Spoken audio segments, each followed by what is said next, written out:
on the UPike Sports Network, joined with head coach Corey Phipps. An opening win of the season is always good. You get one on the road, it's even better. That was a big win last week for you guys at Campbellsville. Absolutely. Nothing tougher in college football or athletics in general than to take, travel party 85 on the road, get a win. So we're excited to get one under our belt and get back home. How big was that, especially the way you guys responded in the second half? Well, I just was really an extension of the previous season. We're the cardiac kids. It's an awesome opportunity to see your guys grit it out, tough it out, just like they're going to in life. So we're excited about that. You kind of went with a quarterback platoon in the first half. You settled in with Lee Kirkland in the second half.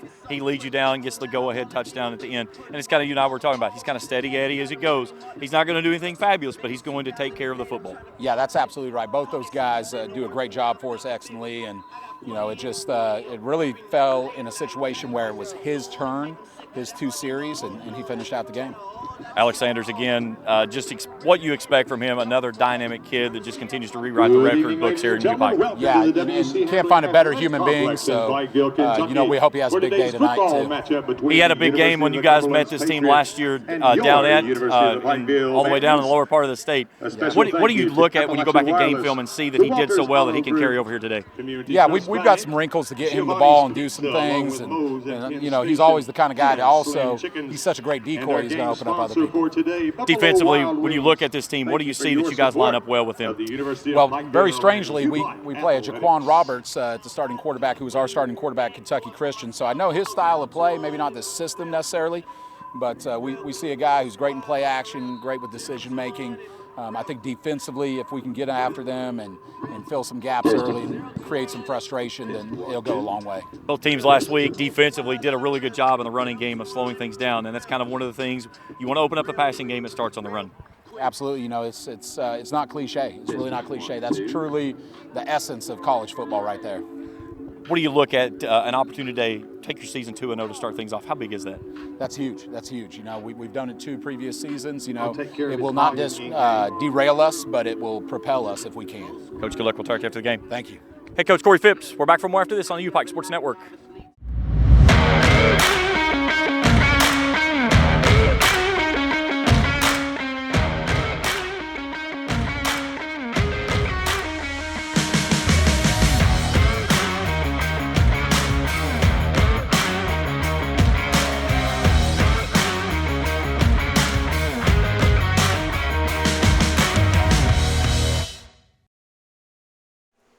A hot and sweltering night here in the mountains. Welcome in to UPike football. James Collier, Charlie Pinson, happy to have you along with us here on the UPike Sports Network as the University of the Cumberlands come in against the Bears. Both teams victorious last week. And Charlie, you look at this matchup here, the 20th time these two teams have squared up. The Patriots have the series. They lead at 12-7, but a good win last year on the road for the Bears. They went down to the Patriots and came away with a 24-17 victory. And last week, a different tale of two halves, as you'd say.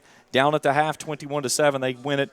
Lee Kirkland gets it in the end zone there with about a few seconds left to go, and they win it 28-27 over Campbellsville. And that's what you want to see. You come back, you're able to come back and win. That makes you feel like you got a lot better momentum coming into this game. Of course, Cumberland's coming off the big win last week over KCU.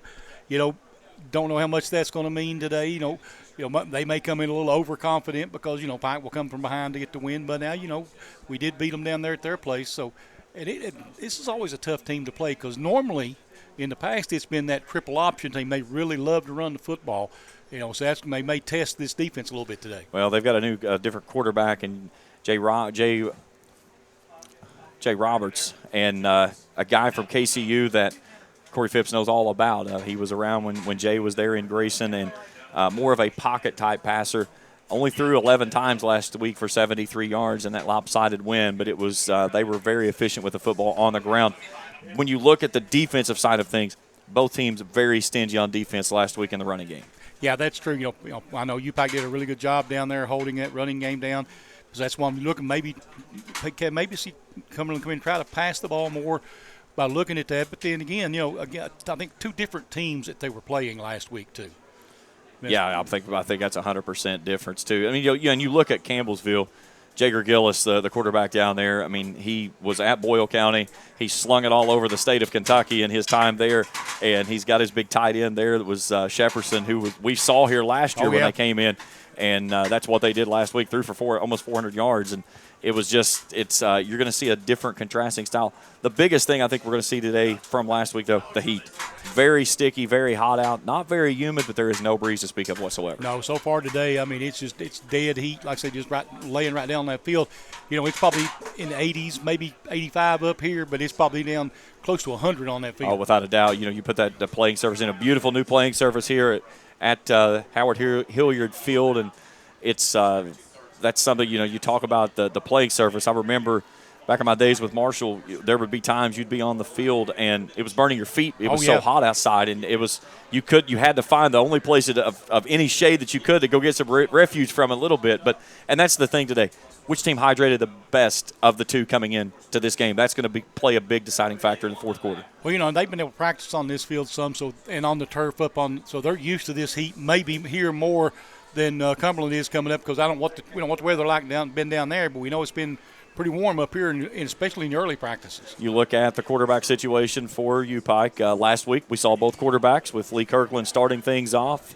Went to Xavier Malone after half. They went with Lee, and they stayed with Lee. And it's you take the contrasting styles between Malone and Kirkland, and it's kind of a joke, but Kirkland's the guy that's going to take it steady Eddie and make certain that everything is – all the I's are dotted and the T's are crossed.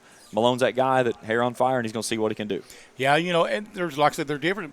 And Lee's a big, strong guy. You know, he can get you 1 or 2 yards as a running back if you need it. But then Malone, on the other hand, I mean, if he gets on the corner, you're off to the races.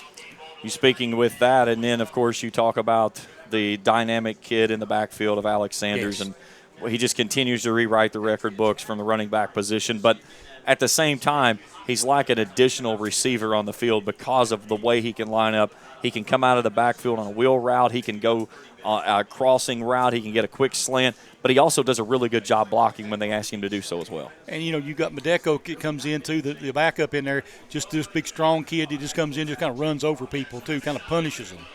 You put in the backfield with Sanders, you'll see a lot of Diego Soto that'll start there. Yeah. He'll motion out of the backfield, and that really makes things difficult when you put a player like him in motion, because you lose him in space and it's 80 yards the other way.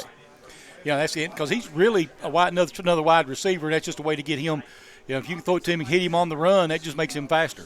You look at what Sanders was able to put together last week, 29 carries, 151, and anytime you start talking about running backs going over the century mark, says a lot of the testament of what that offensive line's doing up front. Yeah, big, strong offensive line up there. You know, really Bull is Braden Hunter, really the anchor of that. 6'4", 285-pound senior from right here in Pike. Well, you know, he's a guy that's really going to be dominant on the offensive line. Matter of fact, he originally went to Marshall before he came here. So, you know, that's one of those kids. You know, Stallard, 6 foot 302 at the center. Scott, 6'2", 306 at the right guard, right tackle. Michael Lee's the smallest of them at 260. Yeah. And then your backside help of Jacob Kopchak, 6'4", 285, the transfer out of Sacramento. I mean, they've got some big-body kids up there that's going to take care of their quarterbacks, whichever one it is. But more importantly, all you need is that small seam to let Sanders or Medeco slip through, and you're picking up 5-6 yards in a play. And if you can stay in an offensive attack that moves the ball 5-6 yards at a chunk, good things are going to happen on the scoreboard. Yeah, absolutely. And, you know, the nice thing I saw about last week was a balance. You know, it was almost 50-50 run and pass, and that makes you a much harder team to defend, too, because now you got to be ready for anything coming out of the backfield. Yeah, 462 total yards of offense last week on 81 plays. That was averaging 5.7 a snap. 158 on the ground, 304 through the air. And as you said, it was a good balance between. And, again, you can still, when you line up with Soto and Sanders in the backfield, you can think run and go option to a pass play, or you can go pass and option into a run because of the options that those two guys give you from those positions. Well, you know, sometimes you got both of them back there. You can put them in motion and be almost like an empty backfield too. Give you a bunch of wide receivers. And we've seen that before. Yes. They'll start Sanders in the backfield and they'll motion him into a slot, and you've got an empty backfield, and then it's like, okay, pick your poison, because you know you've got a lot of speed out there. You talk about other guys that's going to be out there. Ben Henson, the junior out of South Carolina, he was big last year. 10 catches, 217 yards, and a pair of scores. Derek Griffith, 45 catches for 803 and 7 scores. He was kind of the go-to target for the quarterbacks last season. But Diego Soto he's kind of the straw that stirs the drink. He is. I mean, he's the guy that can give you that burst of energy whenever you need it. And like I say, anytime he gets into the open field, he's trouble. Several new faces we'll see on the defensive side of things, but some of the guys that return were big key players last year. Myson Livingston being one of those up on the defensive line. Ben Tate, Jay Arnold will anchor that middle there at the nose tackle position. And we know, as much as we've been around the game of football, it all starts at the line of scrimmage, the point of contact. Oh, it does. I mean, the line, let's see, there's the coin toss. Looks like the Patriots won the toss, and they're going to defer. So means the Bears will have the ball to start with, and that probably plays right into Corey Phipps's hand. He absolutely. They like the football. They don't want to wait. They want the offense out there first. So Patriots will be on the white tops, red bottoms, the white lids. Blackout game for the Bears. Black tops and bottoms, orange sleeves, U-Pike and white across the chest with orange numerals and black lids. Hot and sticky afternoon, 86 degree. Real feel says 91, but that's not on turf. We're in triple digits on turf without a doubt. And we talked about the lack of wind. We had a very large fireworks display to start off, and right now we have a plume of smoke just very gradually moving across the field from west to east, and that's from our right to left as we view it here high atop the press box. And interesting, first game I've been to that they've used replay for this level, so we'll see how that goes today too. Yep, replay, you get one challenge. If you win, you earn a second. The second one's it. You don't get any more after that. And the other side of things, too, is the way that the time plays with the spotting of the ball. A first down does not stop the clock until it's inside of 2 minutes in the last part of the half. So that that's going to shorten the games down some. And when you look at a team like U-Pike that likes to try to just get as many plays off as possible, you may take 8, 9, 10 snaps a game away. Yeah, you're right. Of course, they'll go out of the no huddle, so they may start going just even quicker than usual.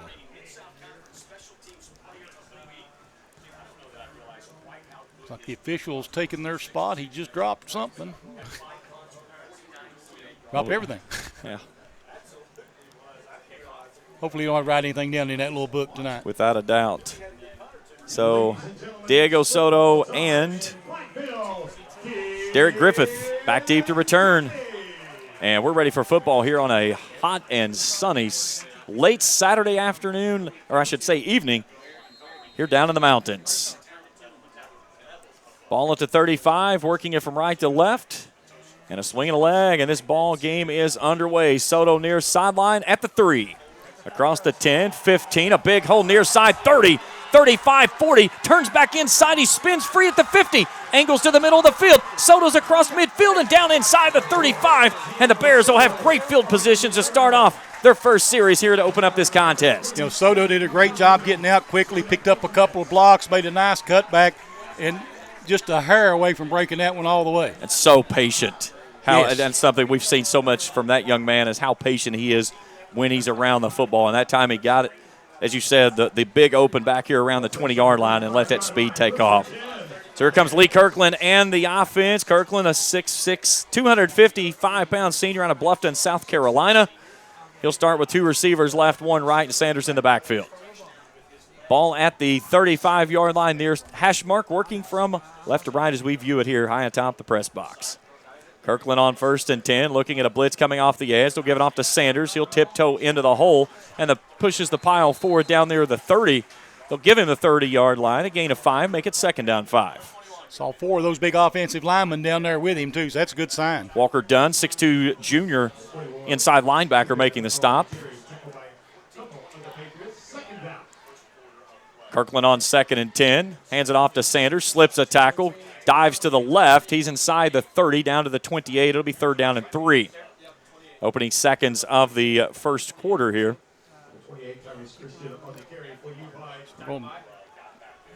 Check that, Tyrese Christian on that carry, my mistake. Looks like they're going to mark him at the 29. So 3rd and 4. Inside of 14 minutes here to go. 3 receivers left, 1 right. Kirkland turns and looks to the sideline. Play clock's at 13. Takes a look at his offensive coordinator of Will Sanilli and Brett Gumskin. Play clock at 4. Kirkland takes the high snap, wants to throw, stands high in the pocket, throws a low dart across the middle. That's Derek Griffith that has it, makes a jump cut, gets to the outside. He's got first down yardage and more as he's going to be stood up right at the 25.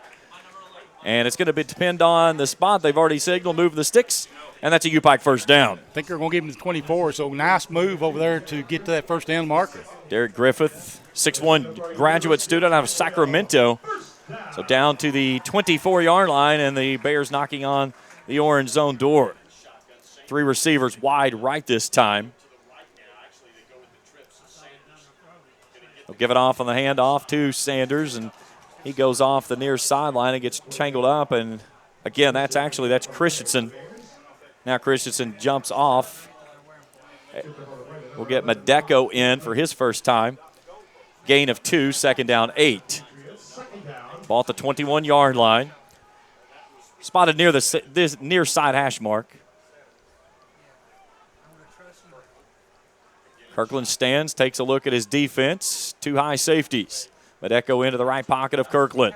Kirkland gives it off to Madeko on a stretch play out to the left. Finds a hole off left tackle, and he's down inside the 20. They'll take him to the 17. That's a gain of 4. It's like 3rd and 3 to go here, and they've done a great job of mixing it up, and that offensive line has seemed to be dominating that line of scrimmage right now.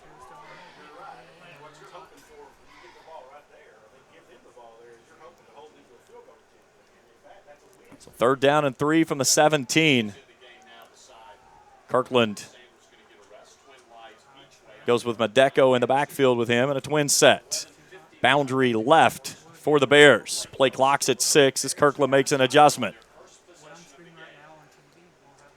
Just gets it away. Kirkland wants to throw, zips it to the outside on an out route. That's BB Braylon Barton who makes the catch and moves the sticks for another Bears first down. Well-run pattern, just got right there to the corner, caught the ball, stepped out of bounds, first down. So put the football at the 17. Put it down now to the, looks like the 13, at the 12 now. Here's Madeko as he pulls it out of his belly, and Kirkland will keep it himself. He'll stumble across the 10 down to the 9, gain of 3. Brings up second down. Nice fake there. Had everybody fooled on the defensive line. That's something you don't see a lot from Lee, but he can do that play when need be. Madeko stays in the left pocket of Kirkland, and a tight end with a man in motion from the far side to near. That's Derek Griffith. The high snap, the give it off to Madeko, lowers the shoulder, bounces off a man, dives into the edge of the end zone, and he's in for 6. Touchdown, U-Pike. Nice. 12-yard touchdown run for Adrian Madeko, his first touchdown of the season. 10:51 to play here in the first, and the Bears are on the board. They lead it 6-0. Nice opening drive there. Kirkland just cool, calm, and collected. Just kind of works them down the field after the big return. So out to kick it is Jake Headley, the special teams player of the week. Ball is down, kick is up, and it is good. 7-0 our score. 10:51 first quarter. Back after this on the U-Pike Sports Network.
Seven nothing U-Pike in front, 10:51 to go.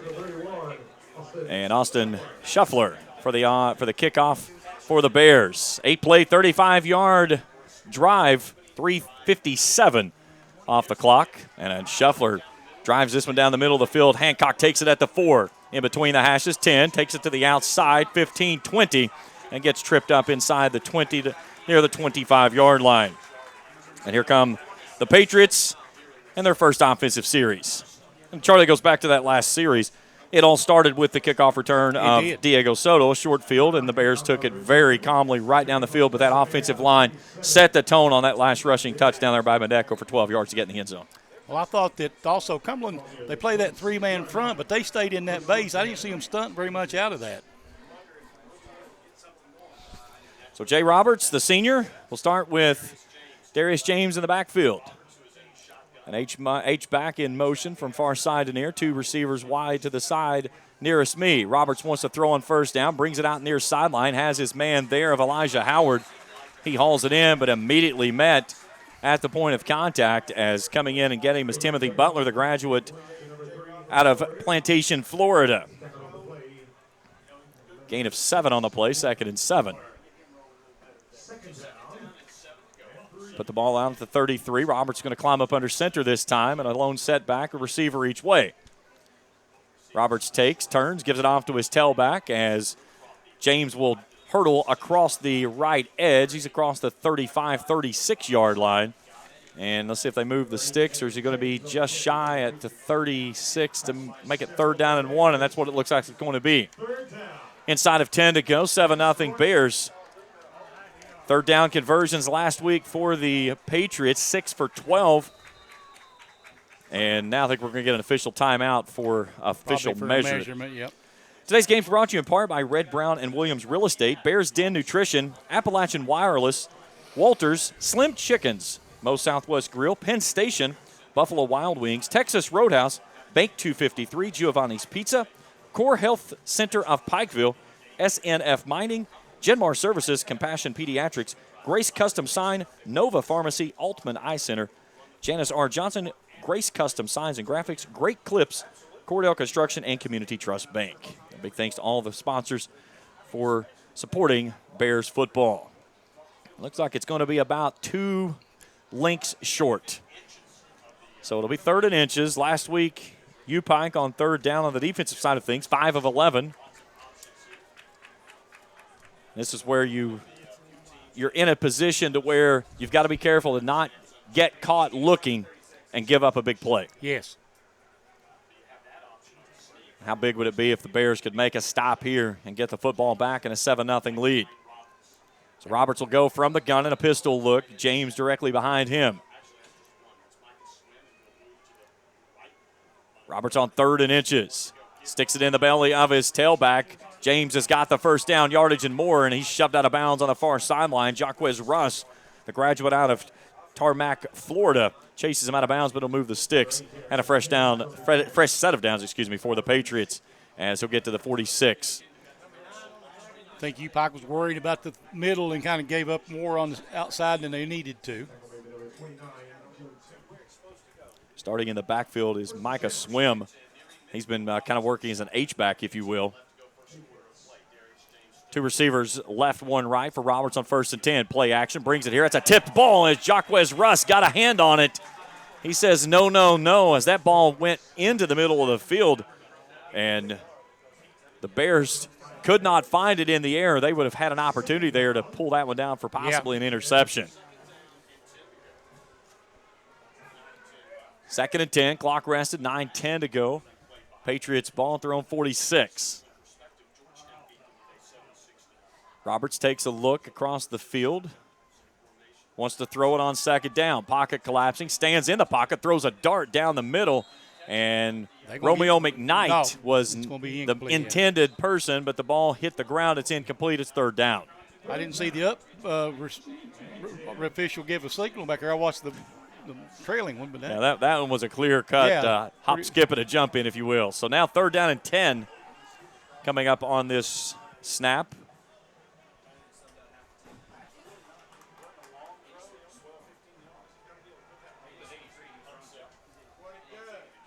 So this will be the 6th play of the drive coming up. Roberts will go in a twin set, still at his own 46. 3 hats across the line for the Bears. 2 safeties high on 3rd and 10. Roberts Chase from the pocket. Penalty marker flies on the far sideline. Roberts is going to tuck it and run. He's going to get first down yardage and more as he takes it off the edge. He's inside the 30, the 20. But a penalty marker on the far side edge, and we'll see how this is, and let's see if this one comes back. Be interesting to see. They're looking toward Cumberland, so it's going to – the play's going to hold up. It's against U-Pike. So they'll get offense or defensive offsides. So the result of the play will move the sticks for a fresh set of downs as Roberts shows off his legs there and takes it down to the 22-yard line, 1st and 10 Patriots. That was a big play for the Patriots right there. Bears really need to kind of get tough right here. U-Pike last week, 6 penalties for 62 yards. So an offset pistol look this time. They'll give this one off to Devin Jones. Jones tries to bounce it to the left edge, and he gets walled up by a host of black jerseys. First one off the pile I saw there was Chuck Moore, linebacker out of Madison, Alabama. Gain of 2. Make it 2nd down and 8.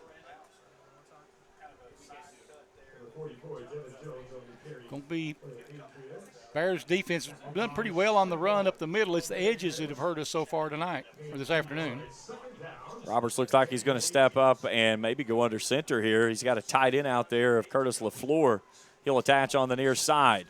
Roberts up under center, 2 receivers left, 1 right. Play action, gives it off to his tailback, and he gets stonewalled off that right edge. Actually lost a yard, looks like. Landon Hammock, the redshirt freshman out of Pikeville. He lowered the boom, and he's going to lose a yard, make it 3rd and long. Call it about 8.5 to 9, depending on the spot of the marker on the far sideline. It looks like it's right in between the 22, 23-yard line, so call it 3rd down and 9. Darius James back in the ball game. He'll go in the left pocket of Roberts. They've converted 2 third downs on this series. 9th play of the drive on this snap for Roberts. Blitz coming. Floats it out to the far sideline. He's got his man there of his tight end as he got it out to LaFleur. 6'5", 280 junior tight end, and he's going to be short of the marker, so it's going to bring up 4th down and 1. And they were 0 for 1 last week against KCU. Obviously, the offense staying on the field here. They need to push the ball about 1 full yard to get the mark. So right at the 13-yard line, they need to get past the 13 to the 14. They'll give it off to the tailback, James. He's got the 1st down and more as he lowers the boom off the right edge, and he's down near the 10. They'll put him at the 11, 1st and 10. And that's 3 third down conversions for this Patriots team on this drive. The offensive line did a great job out there giving him a hole to go through. They'll stay in that pistol look. DK Edwards to the right side. That's the boundary. Elijah Edward will go wide left. And they'll keep Micah Swim in there along with LaFleur. 1st and 10. They can get another 1st down at the 1. Roberts from the pistol.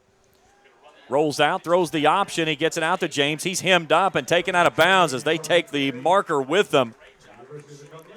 Leading the charge there was Jay Arnold, 285-pound sophomore out of Douglasville, Georgia.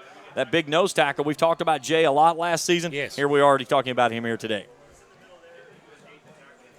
Broke the. Now, I think the down and distance marker is broken in half. We're going to need some tape to fix that one up. Romeo McKnight will join Edwards on the wide side left. Howard stays right. LaFleur will attach on the right side, and now James in the left pocket of Roberts from 2nd down and 11 after a loss. And penalty marker flies, and we got a delay of game. So back it up 5 yards is the first penalty against the Patriots. And now you're getting, if you're U-Pike, you're getting them going the direction you want them to go, backward. That'll make it, 2nd down and about 16 after the penalty. You get a couple more plays like that, make it a little harder to kick a field goal here. And again, if you come away with this drive after having it 1st and 10 down to the 11, and you come away holding the 3, that feels good. Oh, yeah. So Roberts will go under center. James alone setback. Roberts on second and long. Turns, gives it off to James, and he is wrestled off the right edge. As wrapping him up there was Ben Tate, graduate student out of Spartansburg, South Carolina. 3.5 sacks to lead the team last year. He had 4 tackles and a forced fumble last week in the win over Campbellsville. So 3rd down 15 as they'll get the football down to the 16-yard line. Trips at this time for the Patriots. James the offset pistol back, and we get movement up front. And who comes across and were they enticed to come across is the question. They're both pointing as the nose tackle for U-Pike jumped, and as he did, the center reached up and smacked him in the head, and if that was the initial contact, that could be the difference of who gets the penalty against them. Let's check in with our official and our white hat to see what the call is going to be. And they're going to back it up. He jumped into the neutral zone, and in the process of doing so, the center reached up and smacked him in the helmet, and that was the contact. Yep, you got it. Whoever initiates a contact in the neutral zone, because in college you can get back. Yes. So back it up again and make it 3rd down and 20 from the 21-yard line. Trips left, 1 right. Roberts and James in an offset pistol. Roberts, pressure coming up the middle, floating it toward the near sideline, and it's well overthrown, intended for Romeo McKnight. Well covered downfield as in coverage for the Bears. That was Joe Temp, the graduate out of Cottage Grove, Minnesota. And a big stop here and a long field goal attempt coming up for the Patriots. As John Matosin, they'll spot it at the 27, so they're taking the 28, so make it a 38-yard field goal attempt from the near side hash mark. Low driving kick, and it is good. Line drive. Line drive, but it finds the uprights. 4:16 to play here in the first. U-Pike 7, University of Cumberlands 3. Back after this on the U-Pike Sports Network.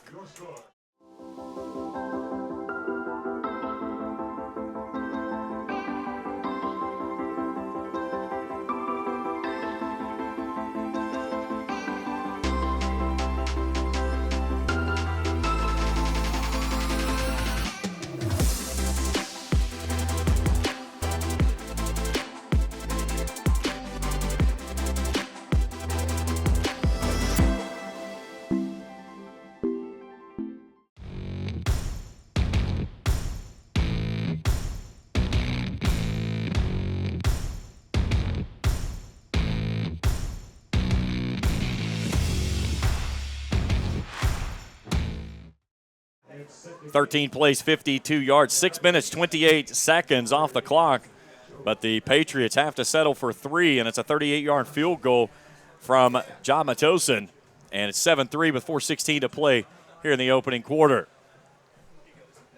Well, they had a great return the last time. Let's see if they can repeat that. Of course, they may kick it to the other side of the field this time. Well, this time they've got Soto, the lone man, back. They'll put on the near side Ben Henson, Derek Griffith, far side as the up backs at around their own 15. And John Matosin will put it on the 35 with no wind to speak of whatsoever here today. It has been just as calm as it can be. We are finally seeing some shade crawl its way onto the field, and it's going to be well welcomed, especially coming in that second half.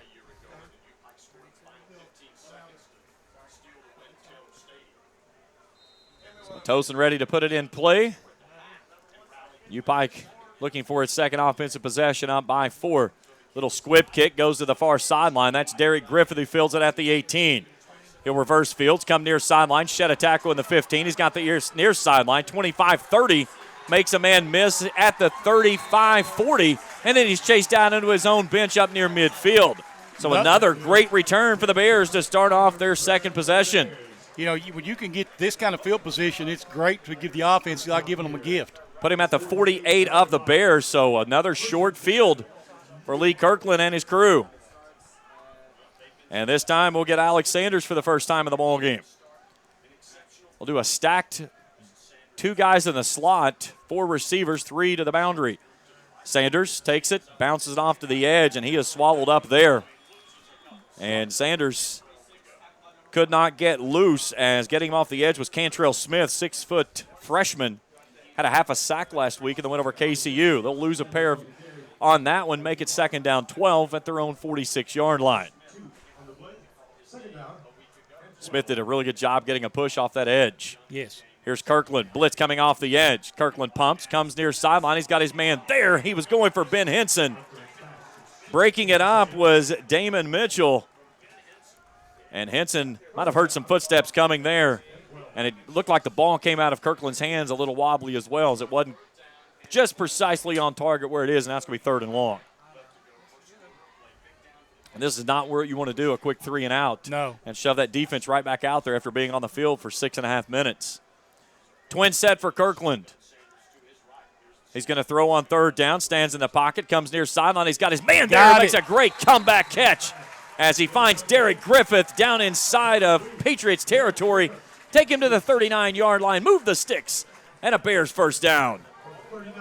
That was a huge play right there. Great catch, diving, going to the ground with it. Kirkland wants to go fast. He'll stick it in his tailback's belly, and he's going to get back to the line of scrimmage, and that's all. 2nd down 10. Really good job there of clogging up the middle and not allowing things to get rolling. Sanders comes off. Christensen back in. Okay, just informed why we haven't been seeing Sanders. He dislocated his shoulder on the opening kickoff. There we go. Coming back. Twin set for Kirkland on 2nd and 10. Wants to throw. Pressure coming. It's a little wide receiver screen. They bring it out to Christensen. Christensen makes a nice move and dives forward to get out to the 35. It's a gain of 4. It'll be 3rd down and 6. Coming up with 2.5 to go in the first quarter. 7-3 Bears in front. The receivers have been making some great athletic moves here today. You got to give them a lot of credit for that.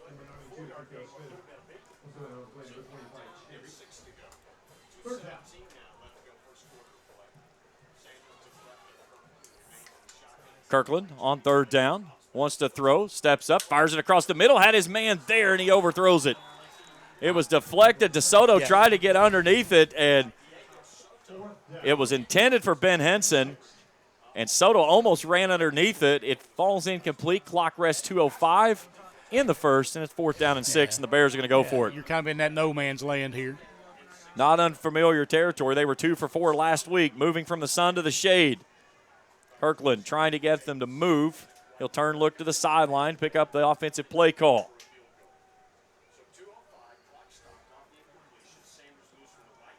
Twins sets. Kirkland's going to throw. Kirkland steps up.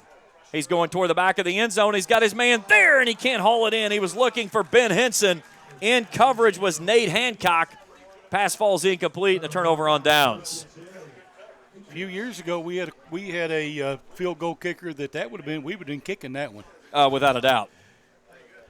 We saw him kick a 64-yarder over at West Virginia Tech. 64 will get it done a lot of nights. Yeah. So 7-3 our score, 157 first quarter, and the defense back on the field after the Bears offense turns it over on downs. So Darius James will join Roberts in the backfield, and now let's see what we've got. We've got a player that's going to have to come off. Equipment, I think, yeah. That's Amonte Altman. So Mahalone Pule checking in. He'll take his position out on that outside edge. 5 hats across the line. 2 tight ends set for the Patriots. Roberts on 1st and 10 from his own 35. Play action, plenty of protection. Wants to go for the home run ball, and there's nobody there but somebody in black as dropping back and looking for the pass.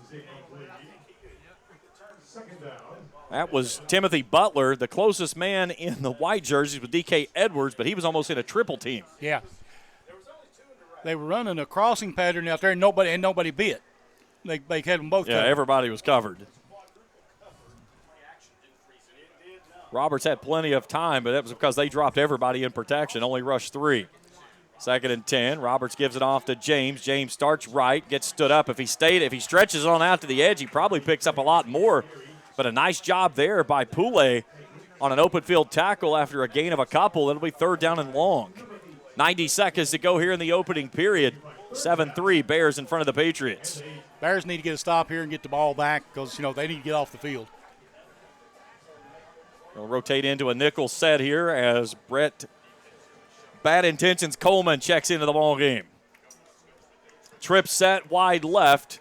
James in the left pocket of Roberts from the gun on 3rd down and 8. Need the 45 of the Patriots to move the sticks. Roberts wants to throw. Pressure coming off the edge. Looking to the far side edge, and it's incomplete. Intended to Eli Evans. And a great stop there on 3rd down. It'll be a 3rd down, or 3 and out, and it'll give the ball back to the Bears here with 1:04 to play in the opening period. And that's exactly what you needed to see from your defense there. Quick 3 and out and get the offense back on the field. Yeah, the special teams have done a great job so far this afternoon, so hopefully they keep up that momentum. So Matosin will punt it away. 5 punts for 49.8 last week on the average. And Braylon Barton back to return for the Bears. And before he gets it away, we get a whistle. And penalty marker on the near side. And now they're counting players to see if they have 12 players on the field. He's counting 3 times, so. Yeah, he's still counting. One just snuck off on the near sideline here. The question is, did he sneak off before he got counted?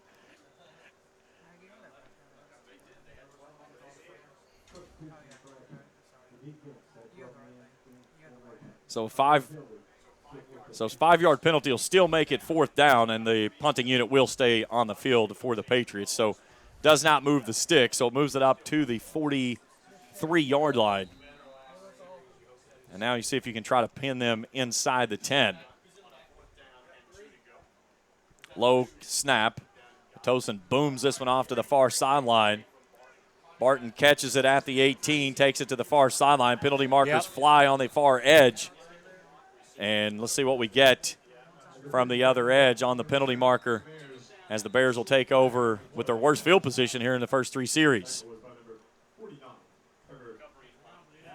Trevor Feister, the long snapper, was the man that got down there and made the tackle. See what the call is going to be. The officials out there discussing it right now. Typically on any time you see it's going against the receiving team. Yeah. It looked like illegal hand or like an illegal block in the back or something because there was a player that went flying past Barton as he made the reception. So at this point, it should be half the distance to the goal. So they'll put it from the 20 and should take it back to the 10. And math works.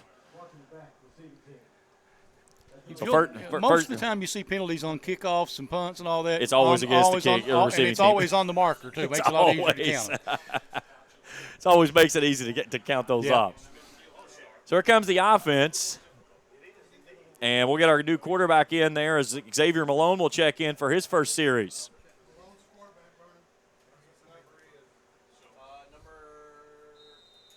Medeco in the backfield.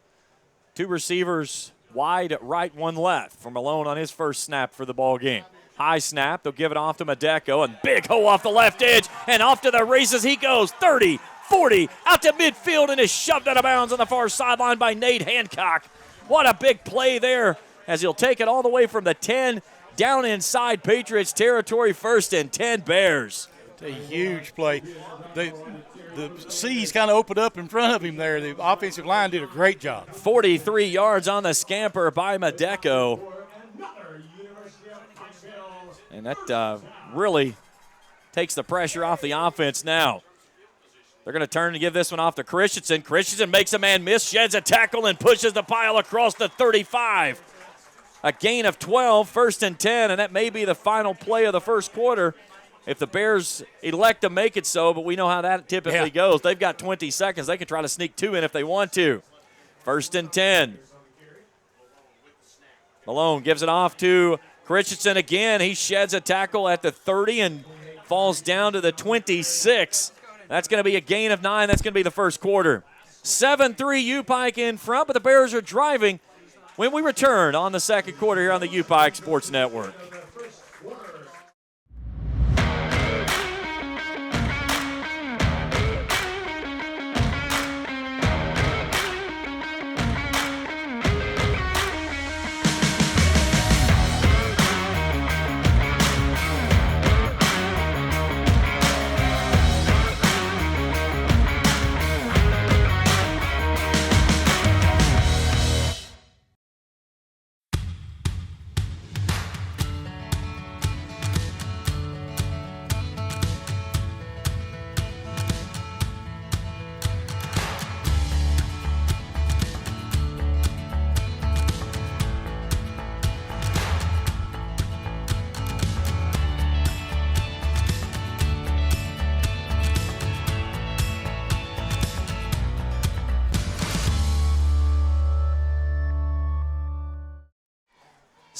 U-Pike in front of the University of Cumberland's Patriots. James Carter, Charlie Pinson. This afternoon and evening's game brought to you by Red, Brown, and Williams Real Estate, Bears Den Nutrition, Appalachian Wireless, Walters, Slim Chickens, Moe's Southwest Grill, Penn Station, and Buffalo Wild Wings. Charlie, we were talking here in the break. Adrian Madako, 4 carries for 61 yards, 43 of those on that big play from first down and 10. Last season, 29 carries, 117. He's really being the workhorse here today, and especially after Sanders, we were understood he was injured on the opening kickoff, and that's why they've kind of gone away from his number. But between Madako and Christensen, they've done a really good job. They've done an excellent job. I mean, and the offensive line really opening up some big holes for them out there, making their job a little easier. And we talked about that offensive line in the pregame show of how big they were last week. Rushed for 158. Sanders went for 151 of that, and it's really just leaning on so far this Patriots defense as they're driving after starting all the way back at the 10. They'll start it on the Patriots 26 to start the second quarter on the near side hash mark.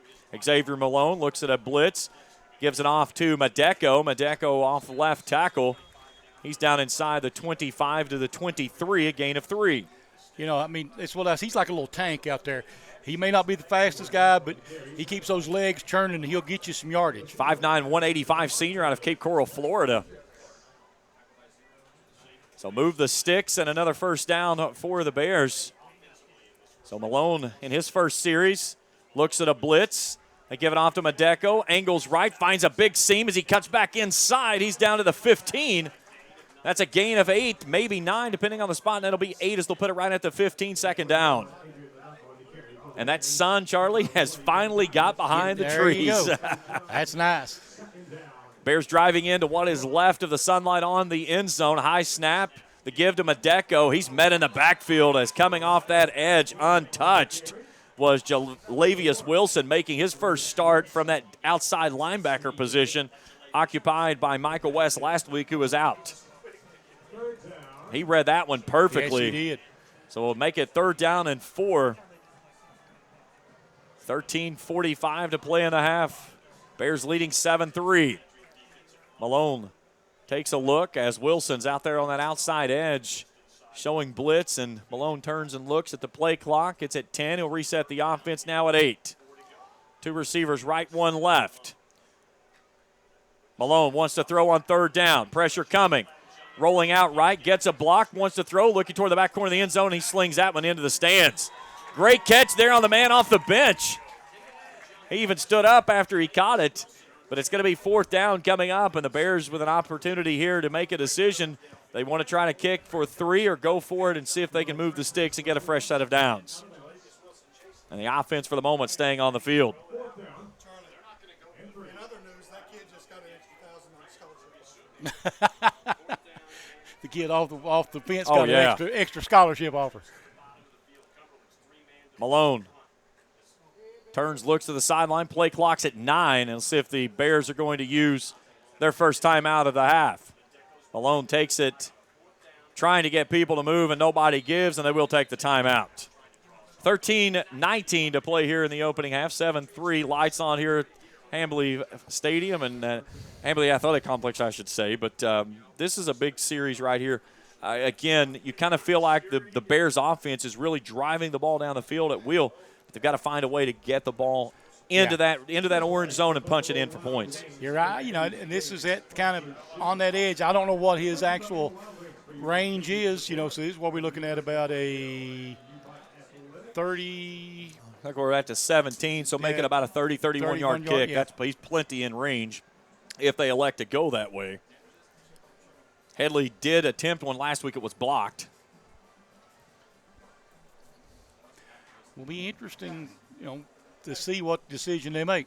Sanders, 2 carries. He is now tied for the record in most carries in school history. Okay, so we just told with Alex Sanders 2 carries today. That tied him for most in school history. As we talked about his career, he just continues to rewrite those record books. Coming in, he's 3rd in carries, 4th in yards, rushing touchdowns 5th. So he just continues to add to those accolades. But for the moment, it's Adrian Madek who's had a hot hand with Xavier Malone from a pistol look. Twins set between the hashes at the 17 of the Patriots. 3 long, make it a 4th and a long 3 for the Bears here, trying on their 2nd time in the ballgame to move the sticks on 4th down. Malone at 15 turns to the sideline and looks to Wilson Illy for the call. He'll let the play clock roll all the way down into single digits. Now at 5, he sets his feet and he's ready for the play. Looking at blitz coming off of the edge. The Bears pick it up. He's got his man on the back corner. That's Diego Soto that runs underneath it. A beautiful adjustment into the end zone. Touchdown, U-Pike. 17-yard pitch and catch from Malone to Soto. And with 13-14 to go here in the opening half, U-Pike adds to the lead. It's now 13-3. I don't know if that was a design play, but he drove that defender all the way to the boundary, and he came off and he was throwing that coffin corner over there. Beautiful adjustment there by Diego to get it in for the 6. And on 4th down and a long 3, the Bears convert. Extra point is good. Between the uprights it goes. 14-3, 13-14 to play in the opening half. Back after this on the U-Pike Sports Network.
He plays 90 yards, 2 minutes, 39 seconds off of the clock, and a 17-yard pitch and catch from Malone to Diego Soto. It's 14-3 with 13-14 to play in the opening half.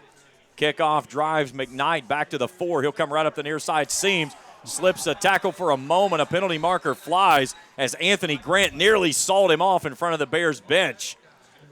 I got to see what that penalty is. That penalty came in right as Grant went flying through. And they're already pointing. It's going backward from the 25-yard line. Okay. So it's going to be a long field position this time for the Patriots on their 3rd offensive possession. Must have been a hold in front of him because he did nothing wrong that time. It's beautiful. Yeah, they'll put it back from the 25. So Jaquan Roberts and his crew will come out for their 3rd possession, trailing 14-3, 13:08 to go in the opening half. So the field totally covered in shade, and Roberts will start with James in a pistol look. Twin receivers stacked up on the boundary right over top of Jaquez Russ.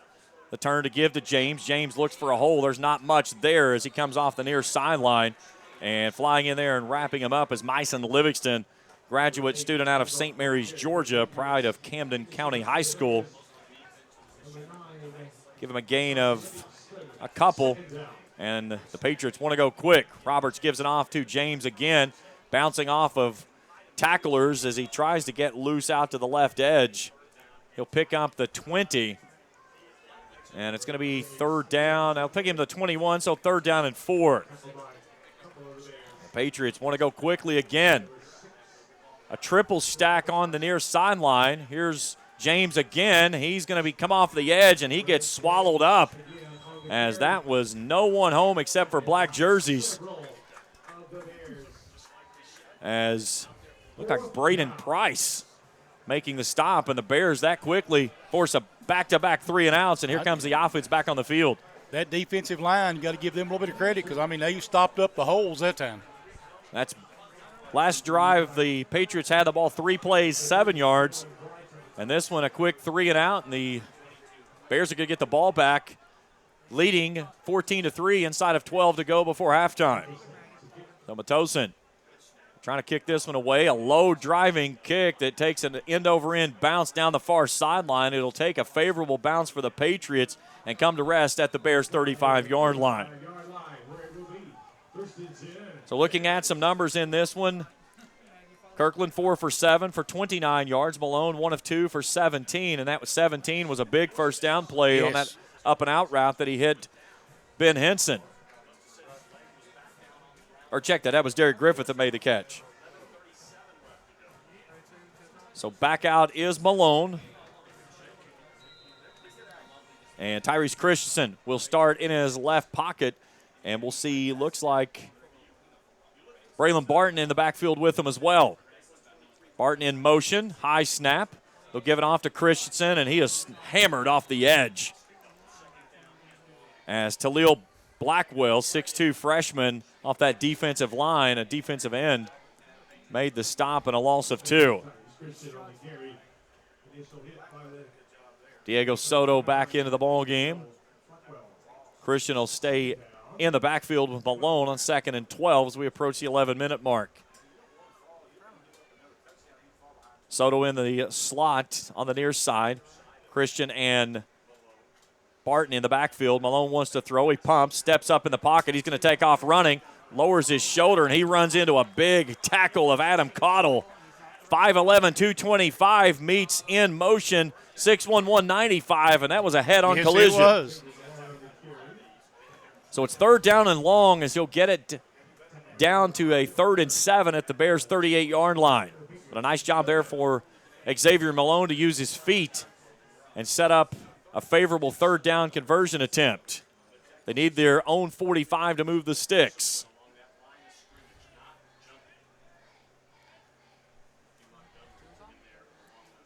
Bears 3 for 5 on third down conversions in the ball game.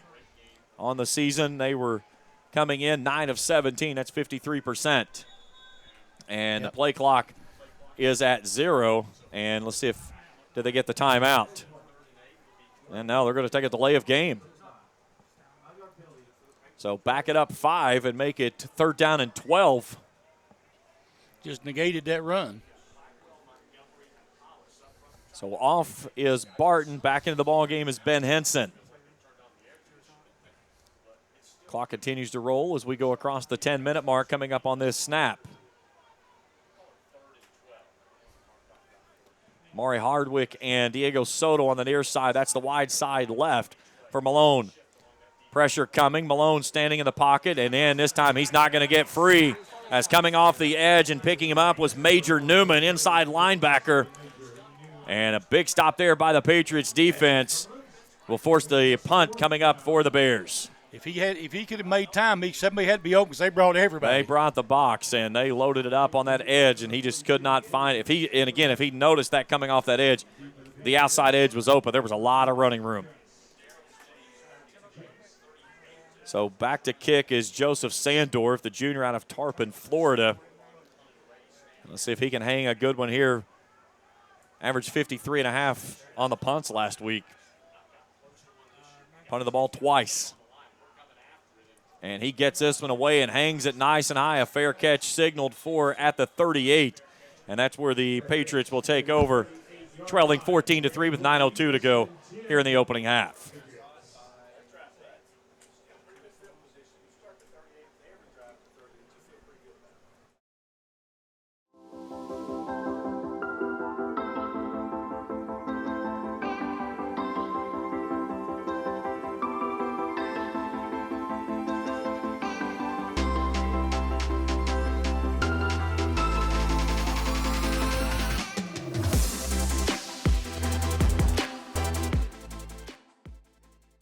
11. Hand off to James with a head of steam. He comes up and runs right into the head of a linebacker for the Bears. Check that, and that's going to be Joe Temp, a safety coming up in that spot.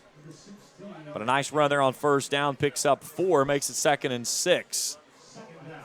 Take him right at the nose of the football to the 32-yard line. Roberts will go up under center in a 2 tight end set. James deep about 5 yards behind him. Roberts turns, gives it off to James, pops it to the near sideline, spins and rolls out near the 50. He's going to be shy of the 50 at the 49. That'll move the sticks for a Patriots first down. Number 4 in the ball game for them. Able to pick up some yardage on the ground now that maybe that front line's getting a little tired or not.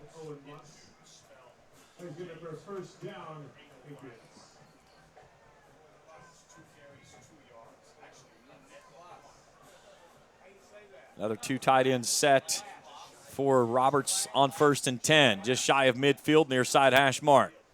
Delayed handoff as he hands it out to Devin Jones. Jones will fall forward across midfield to the 49, a gain of 2. And the Patriots move into the Bears territory as they get just across the midfield stripe.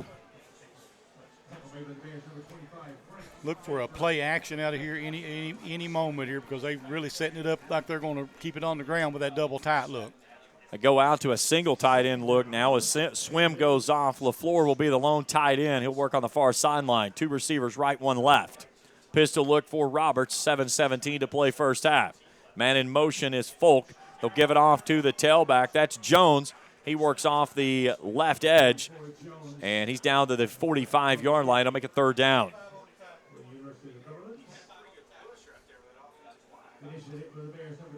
Offensive line is picked up for the Patriots here in this second quarter, getting a little bit more push. And the thing is, when you get a guy like you've seen with Jones and with Darius James that's getting that head of steam from 5-6 yards deep, you give them a seam and they really can crack it hard and get some good movement. That's what we've seen on this drive here.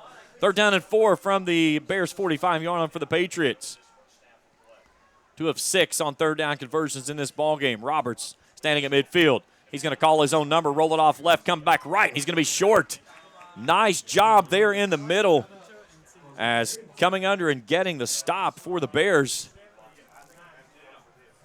It's going to be a big 4th down here. You know they're going to go for it. They're kind of in that no man's land here, just outside of field goal range and too short to punt. So let's see if Bears can get some pressure on him this time. Tight end left, a receiver each way. 4th down and 2 for Roberts in a pistol. U-Pike showing blitz off the edge. They've got 5 hats across the line now. They're walking up 2 of those linebackers on the edge. They need the 41 to move the sticks. Here's the turn, give to James. He's got first down yardage and more as he slips free right off the right edge of the center across the 40. And they'll take him down to the 38-yard line. And that'll move the sticks in another first down.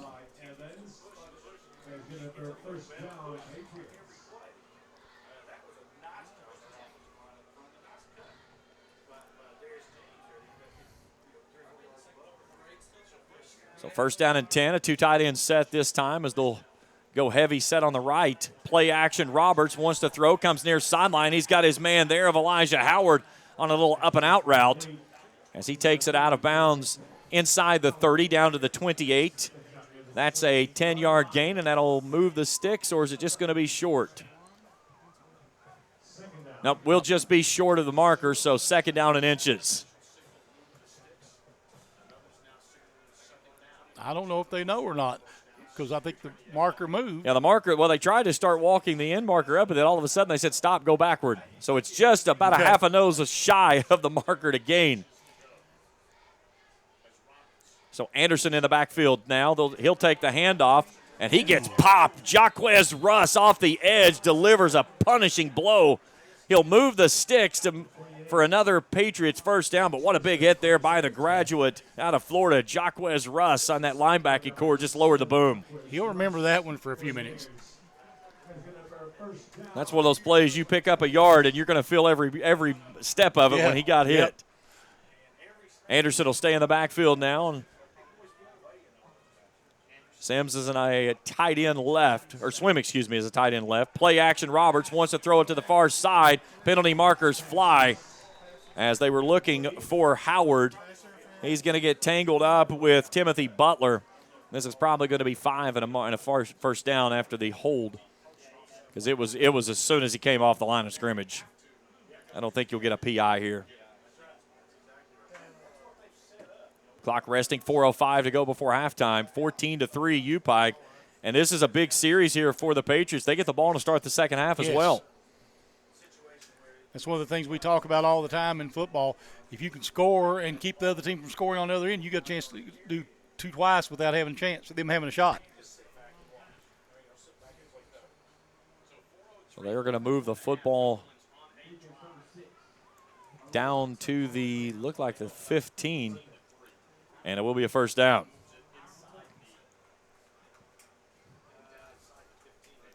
Now they'll put it right at the 15, in between the hashes now. So a fresh set of downs for Roberts. Andreas Anderson stays in the backfield. 2 receivers right with a tight end of Swim. LaFleur attaches on the left side. Clock rolling inside of 4. Roberts on 1st and 10. Gives it off to Anderson on a sweep to the right. He'll dive off the right edge down near the 10 of the 11. 12, I think we're going to spot him at. Karan Thrower making the stop for the Bears.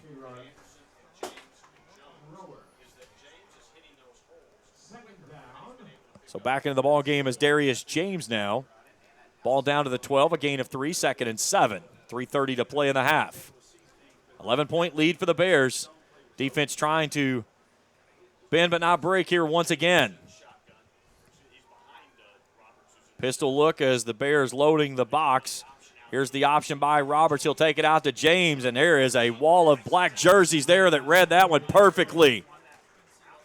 First man off the pile there for the Bears is Ben Tate. He had plenty of help. It's going to be 3rd and long. Well, you want to stop and make them attempt a field goal here, and I think it's a win if you can do that. Absolutely. We talked about that earlier. If they can keep it at 3 each trip, especially when they drive down inside the red zone, that's huge. Last week, 5 trips into the red zone, all 5 of those touchdowns. Today, they've gotten into the red zone once and had to settle for 3. So this time, an offset pistol look. James in the right pocket of Roberts on 3rd down and 7 from the Bears' 12-yard line. 2:30 to go with a man in motion. Play action, Roberts floats it out to the near sideline. He's got James there at the 5. He breaks free and dives for the pylon, and he's in for 6. Touchdown, Patriots. 12-yard touchdown catch for Darius James as Jaquan Roberts throws his first touchdown of the season. 2:24 to go before halftime, and the Patriots trim the lead. Now it's 14-9. Big play right there. They had pressure on him. He delivered the ball where it needed to be. So John Matosin, 6 for 6 last week in PAT attempts. Hancock will set it down and try to cut it down to a 4-point lead. But the Bears will have 2:24 to go and 2 timeouts as the extra point attempt is good, and it's 14-10 with 2:24 to go before halftime. Back after this on the U-Pike Sports Network.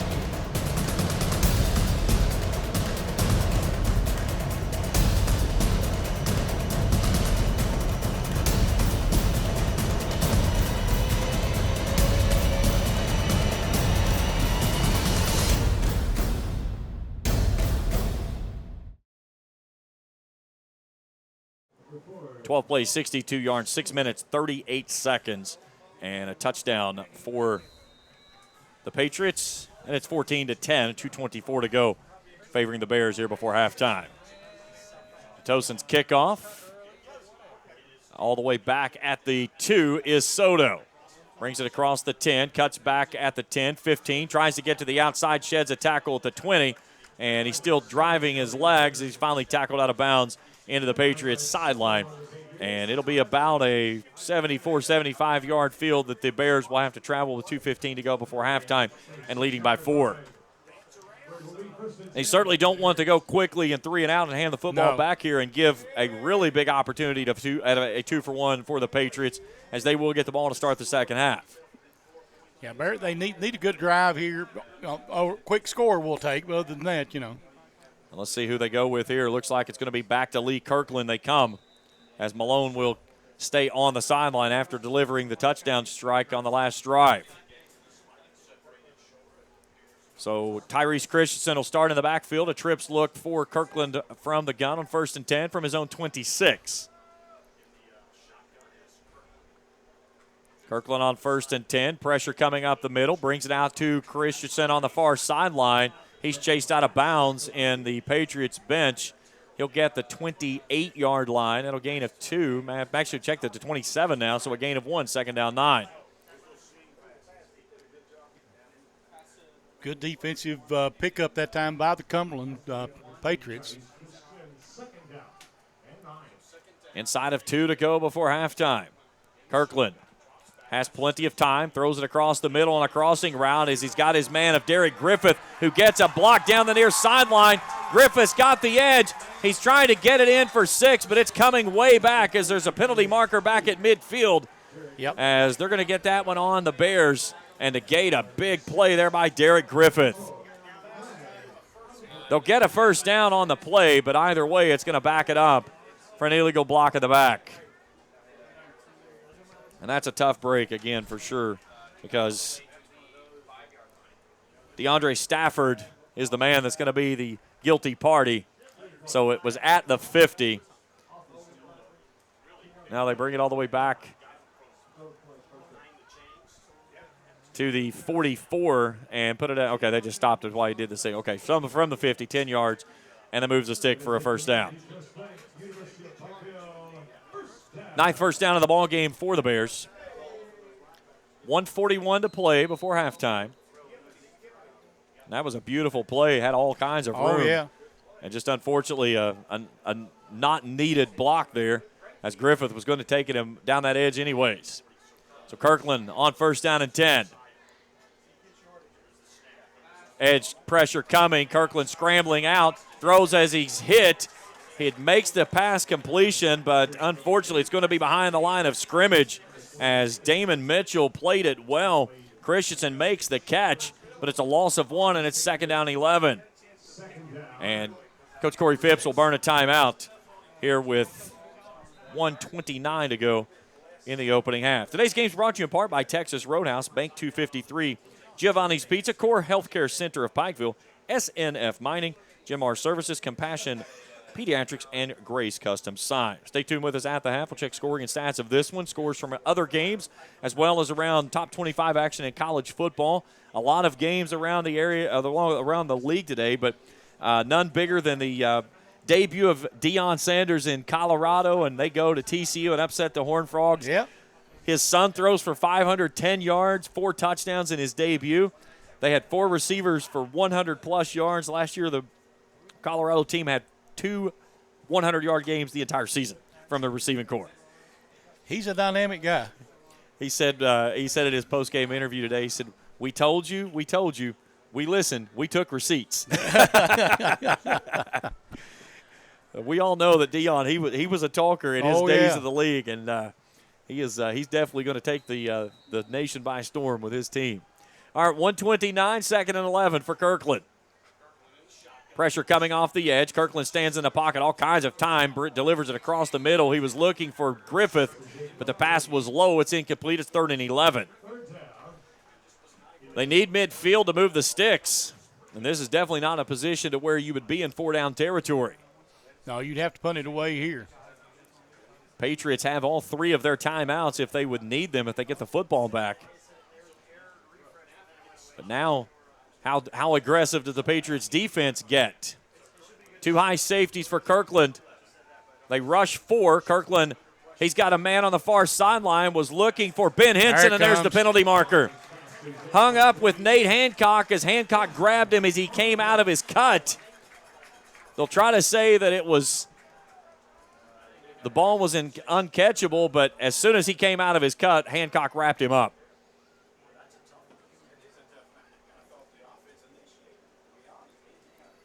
You see what they discuss here, what they come up with. And the Patriots walking the Bears backward. Are they going to call?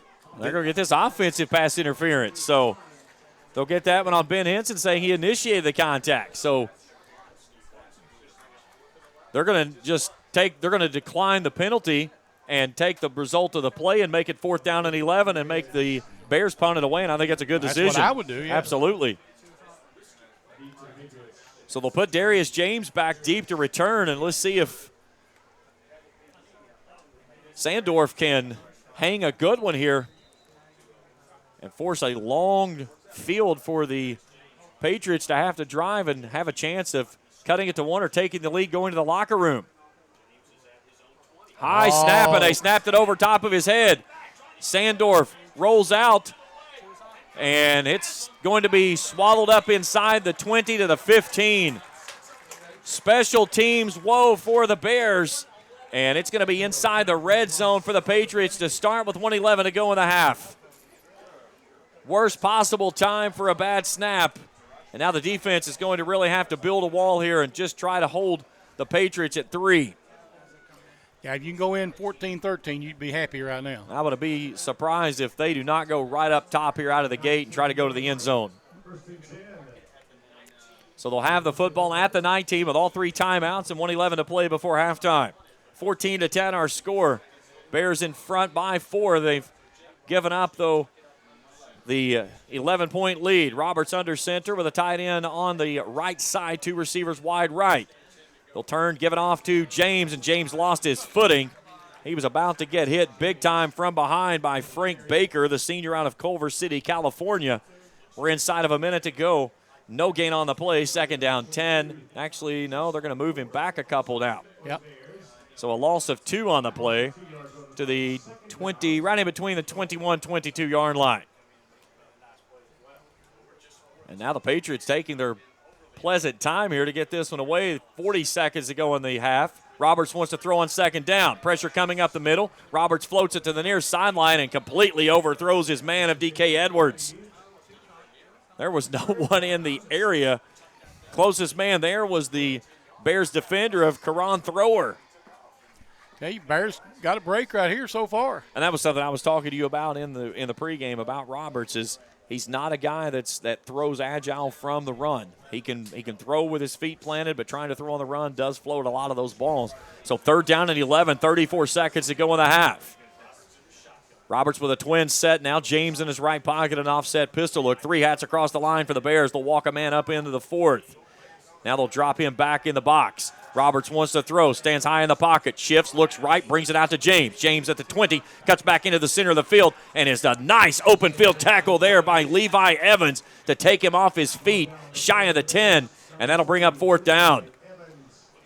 So they're going to take the ball down, or the time down to probably about 2-3 seconds and burn the timeout and kick the field goal.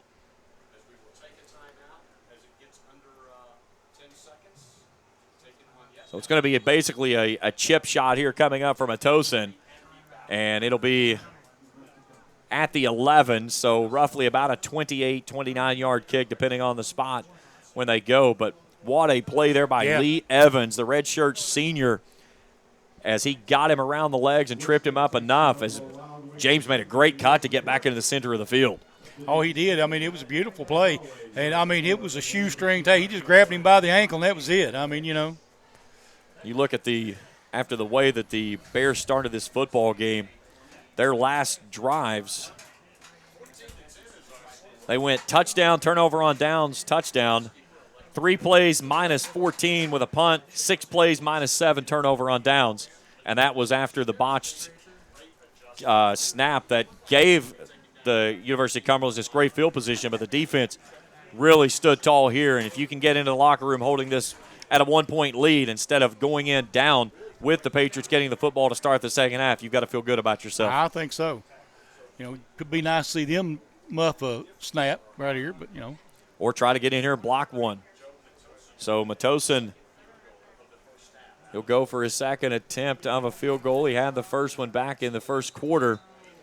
And this one will be from the 18-yard line on the far side hash mark. So about a 28-yard kick. Hancock will put it down. And before he gets it away, Coach Corey Phipps burns that last time out. He got the kick away, went ahead and got an extra swing of the leg, but Coach Corey Phipps does that use or lose it timeout. 2.9 to go. Sometimes that works, sometimes it doesn't. It's one of those the old coach adage is you can't take it with you, so might as well use it. You know, let's be honest. Kickers are a different breed. If you it just anything can get in their head sometimes. Oh, without a doubt. My son, he kicked through high school, and it was kind of like the game of golf. If you get the yips, it's bad. But if you're in and you're on, it doesn't matter what happens. It's ice water in their veins, and it's a different thing. But all you have to do is make that kicker think about something that maybe didn't feel right or go right on when they swung the leg there. Try to make that adjustment. Make that adjustment, and sometimes it's a more adjustment than what they want. So, again, a 28-yard kick here.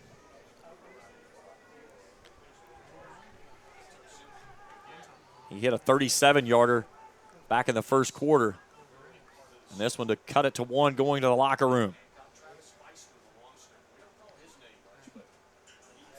What are they seeing out there? They're seeing it run up the sideline saying there's something wrong. Oh, they took a little bit of time off the clock. I think it was 3.2 off the on the clock, and when they called the timeout.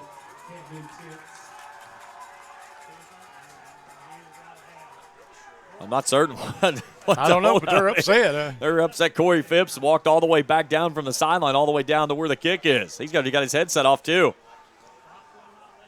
So now our white hat steps in, and they're still having a conversation down near where the ball is spotted. So now we're ready to go as everybody's bunched in tight. Matosin for a 28-yard kick to cut it to one going to the locker room. Hancock to set it down. Feister, the long snapper for the Patriots. Low snap, a good hold, and he drives that one through. And it's 14-13, but a penalty marker's on the field. Wait, hold on there. Just a second. We may play an untimed down. If that's a roughing the kicker, you've got the option. Do you take the points or do you take the penalty and maybe try something? I don't think you'll take points off the board. But no, I wouldn't. That's a cardinal sin. Yeah, penalties decline. They'll keep the points, and we're at the half. 14-13, U-Pike in the locker room up by one. Halftime show when we return after this on the U-Pike Sports Network.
Here's your sound check.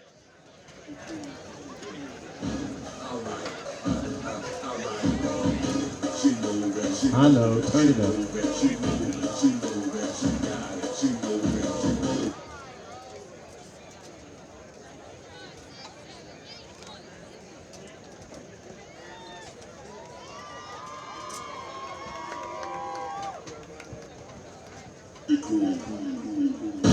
All right.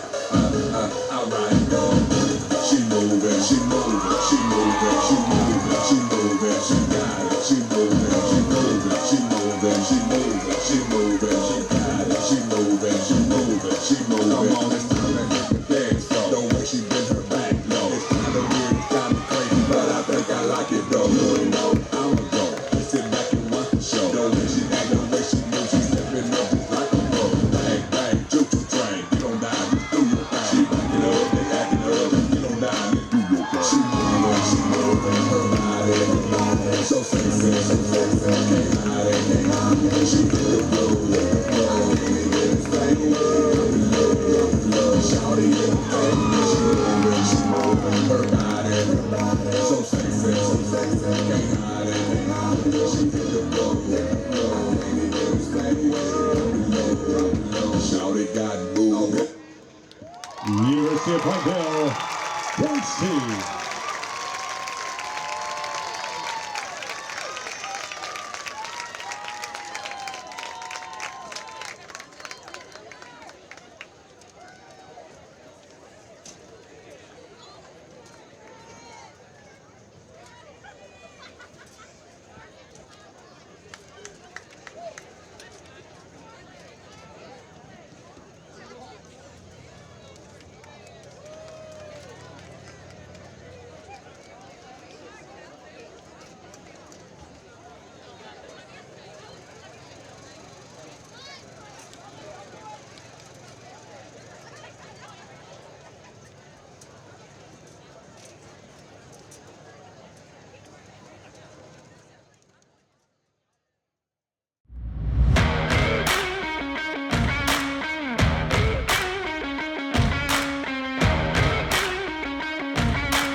From the moving mountain land, the Upike Marching Band.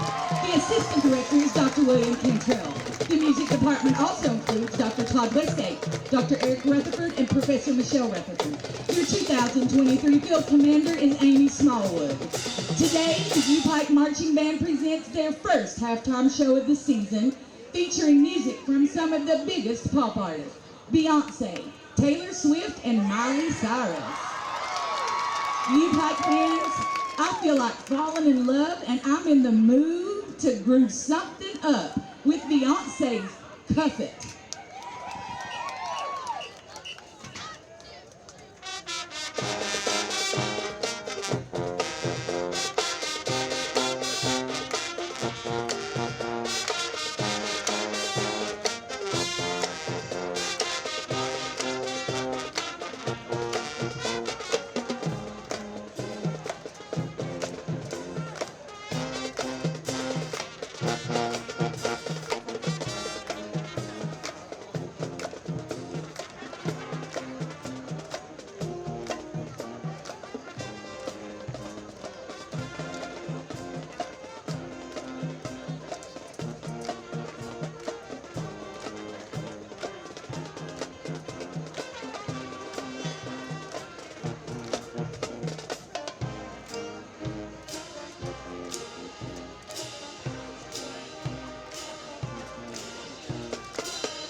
me. Hi, I'm the problem, it's me.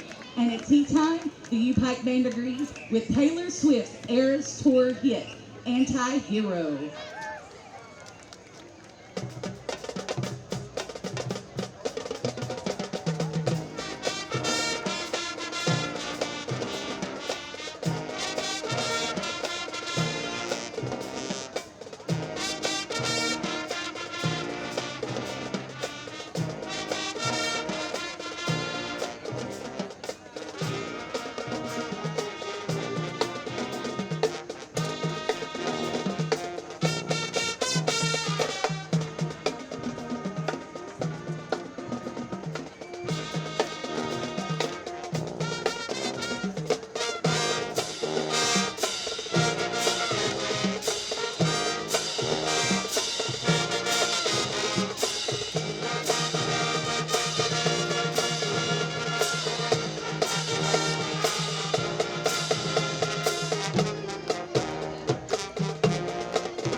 I didn't want to leave you. I didn't want to start a fight. But with Miley Cyrus, I remembered that. I can buy myself flowers.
Oh, come on, let's see you shake it there, shake it.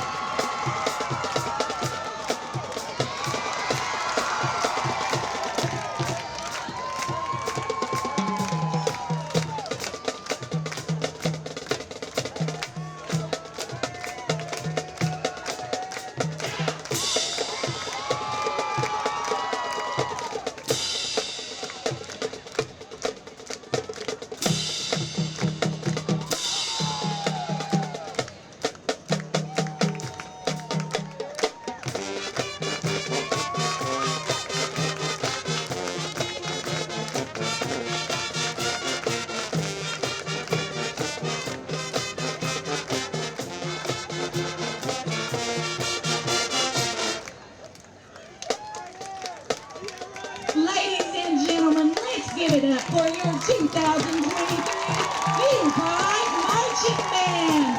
Go Bears!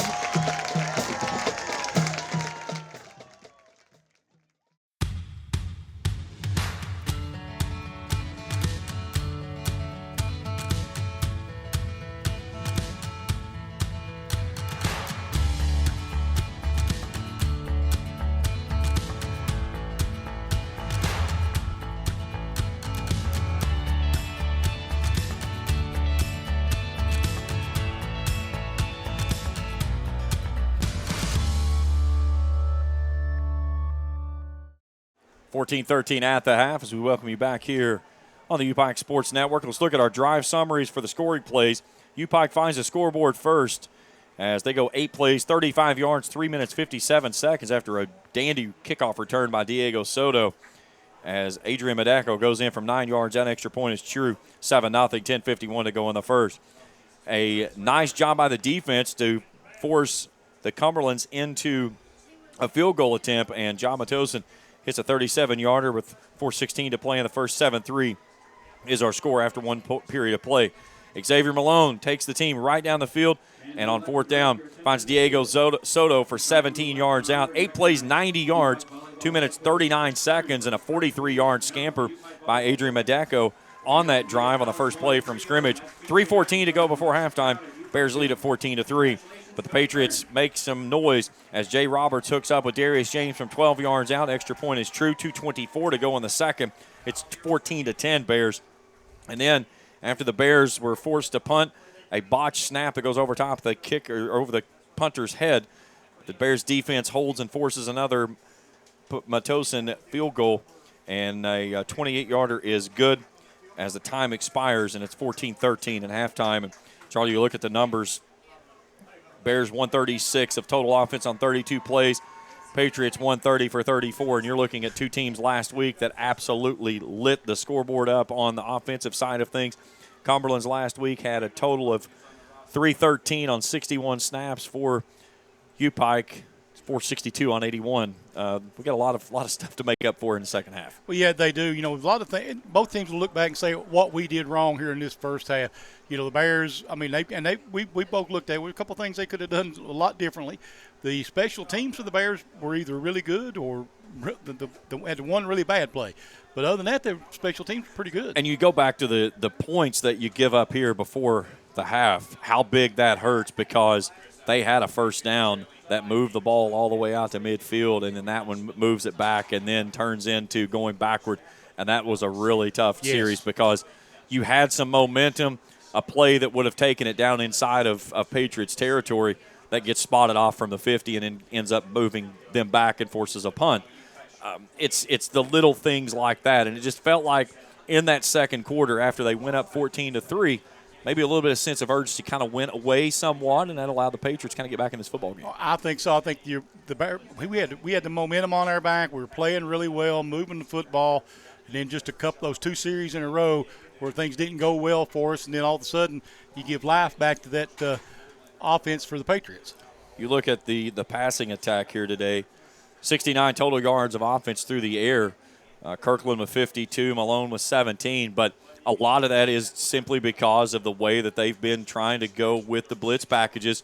They're bringing guys off the edges, and they're trying to put one more in the box, and you've got guys to cover, forcing somebody to have to step up and really forcing Malone and Kirkland to have to try to throw on the run or have to move them around in the pocket before they can set and try to go down the field. Exactly. You know, that's the thing. We were looking at that earlier.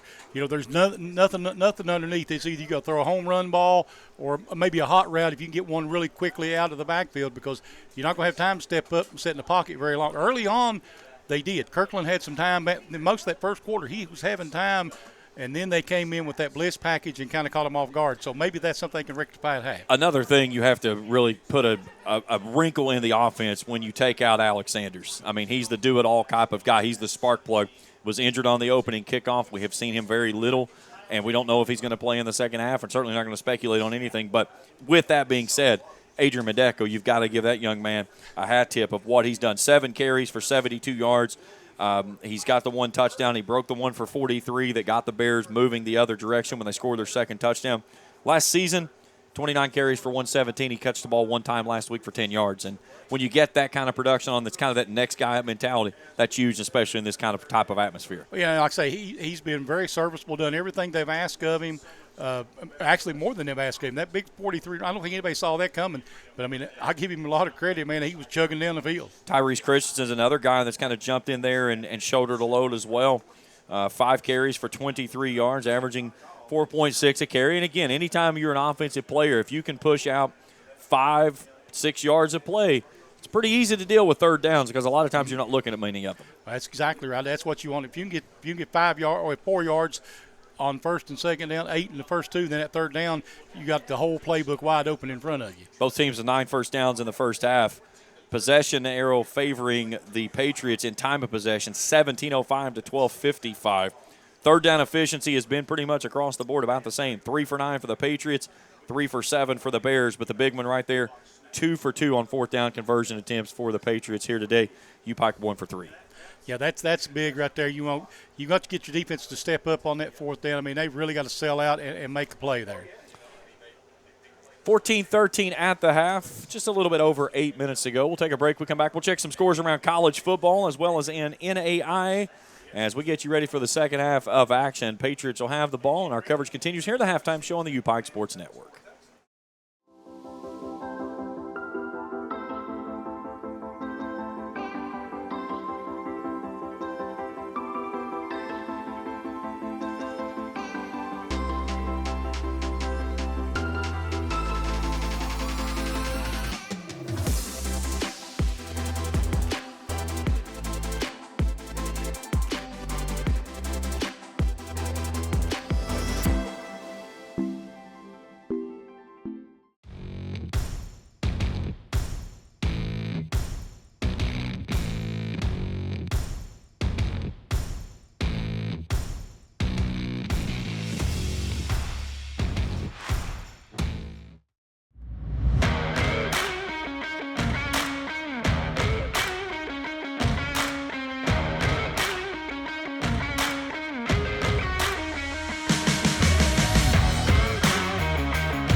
14-13 at the half as we welcome you back here on the UPike Sports Network.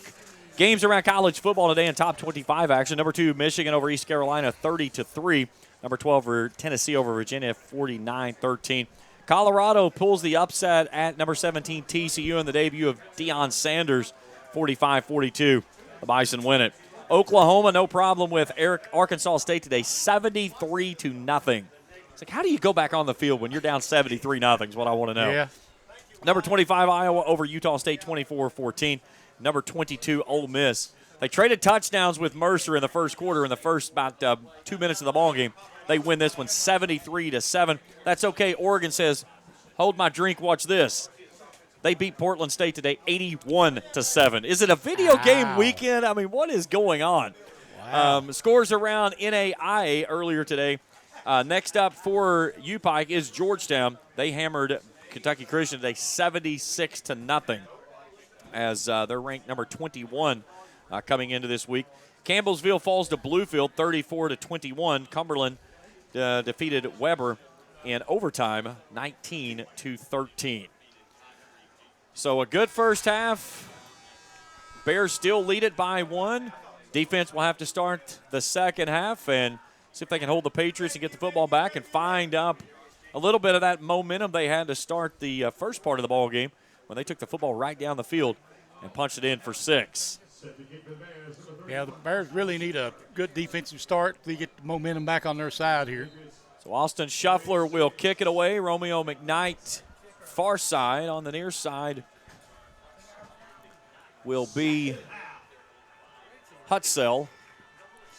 And let's see which way they go with it here. The Bears will kick it from right to left as we view it. Here's Shuffler's approach from the 35, and the second half is underway. Low line drive kick that Nutshell will let roll behind him. He'll scoop it up at the 2, backpedal to the 1, and the Bears got him pinned up inside the 10. Great job there by the Bears. Why did he pick that football up? I don't know. It was going into the end zone. It was going into the end zone. But the Bears will force the Patriots into their worst starting field position of the contest. And Austin Shuffler goes with a little line drive squib kick, if you will, and it turns out to be a beauty. Looked like a knuckleball is what it looked like going down through there. So here comes Jay Roberts and his crew. Now the officials are having a long conversation on the near sideline. They've got the ball spotted at somewhere around they're standing between the 8 and the 9 yard line.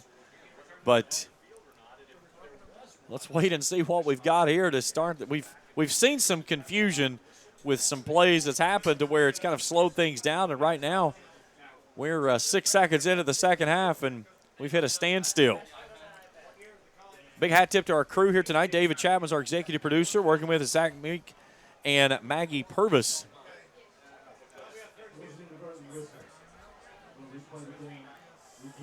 So we got an inadvertent whistle, and we're going to re-kick, and that is devastating. Here comes Corey Phipps all the way up the sideline, and that is huge. That's something that's not going to show up in the stats, nothing that's going to show up on a scoring summary. But you put a team that you backpedal them all the way to inside their 10, and because of an inadvertent whistle, now you're going to force them to re-kick, and we all know how this plays out on the other side. It never turns out as good as it did the first time. Nope. Whitehead standing there blissfully under the goalpost, not getting in that argument. Yeah, he said, I'm going to walk this one all the way back. So he's letting his buddies over here on the near sideline as Chris Elliott and Coach Corey Phipps are letting the 2 judges on their sideline. The field judge is just getting a face full of Corey Phipps right now. I just looked at his face. He just said from his words, he said, that is inexcusable. That was the exact words that just came out of Coach Phipps' mouth. And that is tough. So we'll put it on the tee again, reset it to 15, and we'll try it one more time. And I guarantee you Nutshell won't try to do anything but try to scoop this one up if it comes anywhere to him.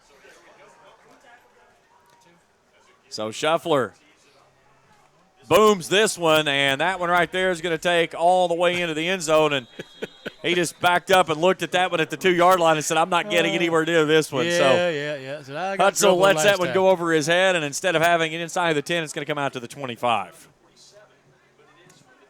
Jeez, that's somewhere between, depending on the spot of the football, it was going to be somewhere around the 8 or 9-yard line. So you're talking about 16, 17 yards difference of where their starting field position is. Oh, absolutely. I mean, it's huge. Hopefully that will fire the defense up. Well, let's hope so, because, I mean, that's a big turning point of the events without a doubt to start the second half. So Jay Roberts will start in the backfield. Darius James in his right pocket. He wants to throw on first down, slings it out near sideline to Elijah Howard, and he is hammered on the near sideline. A great open field tackle right in front of the Bears bench as Javon Shepard, the junior, makes the stop. He'll get out to the 31. That's a gain of 6, second down and 4. Roberts, 6 of 13 in the ball game, 51 yards with a touchdown. Near side hash mark with 2 tight ends. James goes in the left pocket of Roberts from the gun. He'll give it off to James. No, he keeps it, pulls it back himself, trying to get to the outside. Nope. And he gets swallowed up in the backfield. As that's Ben Tate. Looks like a flag over there right around the 30-yard line. Yeah, there's a flag on the far sideline as well. And now we got a player down for U-Pike. So an official timeout while we have that stoppage in time. This game brought to you in part by Nova Pharmacy, Altman Eye Center, Janice R. Johnson, Grace Custom Signs and Graphics, Great Clips, Codell Construction, and Community Trust Bank. It's going to be third down coming up, depending on the infraction marker on the far sideline. But Jeff and Lauren Curley, the certified athletic training staff here for the Bears, down to attend to the down player for U-Pike. And I cannot tell which player that is down for the moment. One thing you got to think about in the second half is certainly cramping. Oh, yeah. Again, we have no wind whatsoever. It is a very so humid, hot afternoon, and we got an offsides against U-Pike. So from the infraction, instead of it being a loss, it's going to turn it into a first down. So move the ball across to the 36, and again, you just smell how this sequence is starting off, and it goes all the way back to that inadvertent whistle on the kickoff. So the players shook up with Timothy Butler, graduate student out of that secondary. So he'll head to the trainer's tent and hopefully be back into this ball game very soon. So out of the stoppage of play, Jacoby Hughes will check in as a tight end. He'll work at a 3 tight end set now as he, LaFour, and Swims all on the right side. They go a jumbo set that way and a pistol look with James dotting the eye behind Roberts from the gun on 1st and 10 from the Patriots 36. Handoff James looking for a hole right, comes back left and is spun down shy of the 45 at the 44. A nice gain on first down. Like they're going to try to speed it up here a little bit. Myson Livingston on the stop, take him to the 44-yard line, 2nd down 2. We saw them try to go fast back in the first half, and they went 3 and out. Here's another run by James, a little stutter step as he dives through a hole and goes across midfield. And a nice head of steam there by Darius James moves the sticks. And another first down for the Patriots. They're 11th of the ball game. And they'll go down to the Bears' 48-yard line. 13 minutes approaching here to go in the third quarter. Lights on here at the stadium, and the Bears leading by 1. Roberts in the same set. 3 tight end set. Play action, wants to throw on first down. Firing down the center of the field. He's got his man there and reaches out and hauls it in as Eli Evans on a deep post route gets it down to the 10. What a catch there by Eli Evans. Had 1 catch for 11 yards last week in the win over KCU. And he goes downtown for this one, and it's 1st and goal. Bears got no pressure on him that time. They had that big line up front and too much time. And on that one there, it was one of the situations to where it was all kinds of looks there. Here's a delayed pitch out to the edge, and they hang Darius James out to dry. Levi Evans coming in and making the stop. It's going to be a loss of, let's see where they spot the football. Loss of three on the play, so second and goal from the 13. And again, this is one of those situations. 3 is good. Yep. Devin Jones into the backfield now. Swim will go as a tight end to the right. And LaFleur on the left side. Play clock inside of 10 for Roberts. Roberts turns, gives it off to his tailback. He lowers his shoulder, slips off the left edge, and gets stood up inside the 10. Like about the 8. Put him at the 8-yard line. So a gain of 5. It'll be third and goal. 11.5 to play, third quarter. 1-point lead for the Bears, but the Patriots driving, trying to find a way to get down inside the red zone and come away with points other than a field goal. Jones will stay in the backfield. Last week, 5 carries for 20 yards and a touchdown. Far side hash mark for the Patriots. An offset pistol look for Roberts. 3 receivers wide right with a tight end left. Roberts wants to throw, looking right, floating it toward the back of the end zone. The ball is up, and is it caught? It is, or was he in? Touchdown! D.K. Edwards hauls it in on a beautiful back shoulder fade route on the near side corner. Jay Roberts throws his second touchdown of the ball game, and the Patriots grab the lead here to start the third. 19-14 with 10:58 to play in the third period. And again, you could just feel it coming from everything from the inadvertent whistle to the way it played out here on the end. So Matosin will try to push it through and make it a 6-point lead and make it 17 unanswered. And he drives that one directly through the uprights. 20-14, 10:58 to play here in the third. Back after this on the UPike Sports Network.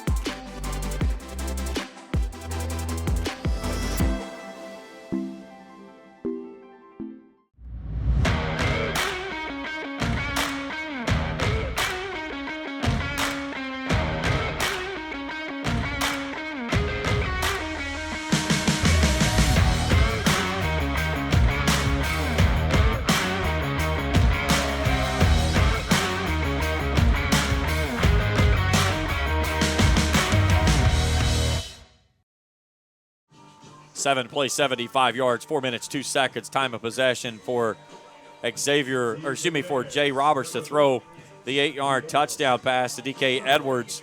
Extra point is good. It's 20-14 here with 10:58 to go in the third as the Patriots take their first lead, and they've got 17 unanswered after trailing 14-3 early in the second quarter. Matosin to kick it away. End-over-end kick to the far sideline. That one's going to go out of bounds, and it'll give the Bears good field position on the kick out of bounds. Charlie goes back to, again, what we said, the great kick on the kickoff to start the second half. They had them pinned inside the 10. At a college-level football game, you should never get an inadvertent whistle. And they re-kick. They kick it out of the end zone for a touchback, and then they go 75 yards down the field and punch it in. And at times, they move the ball pretty easily at times. Yeah, I mean, defense has really got to figure out what's happening because they've been last 2 or 3 possessions they've been able to move the football. Here comes Lee Kirkland out, 7 for 12, 52 yards. Again, it was a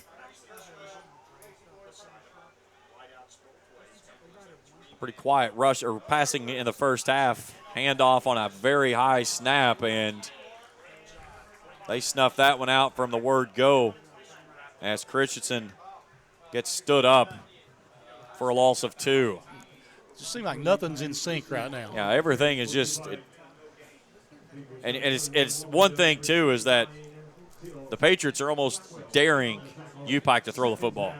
They're bringing edge blitzes. They're loading up the middle. They're daring you to try to throw the ball across the middle, and they're just not getting time to do it. 6 hats in the box, 7 off the edge now. Here's Kirkland.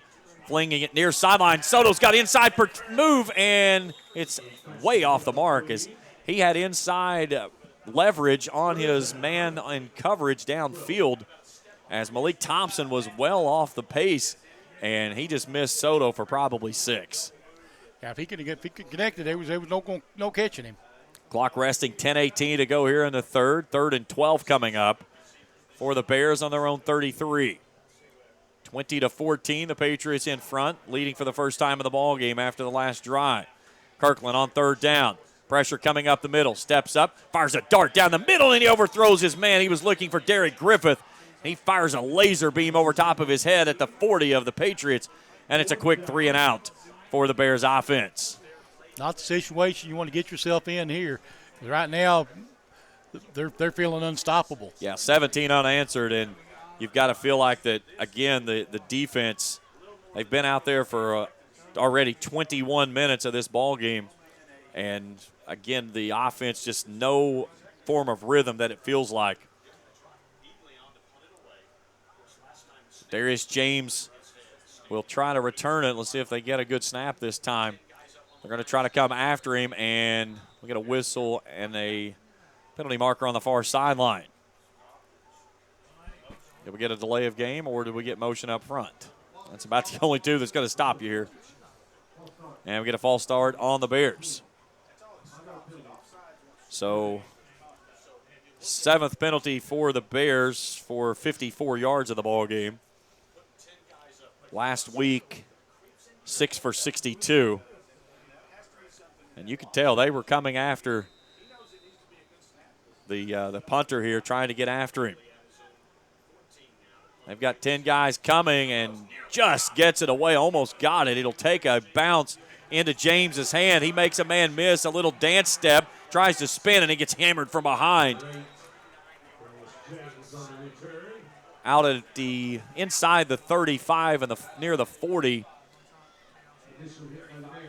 And now we've got a penalty marker back here at the 22. So let's see what we get from this one. There's no discussion. Whitehead threw it, so he'll make the call. Looking toward the Patriots sideline.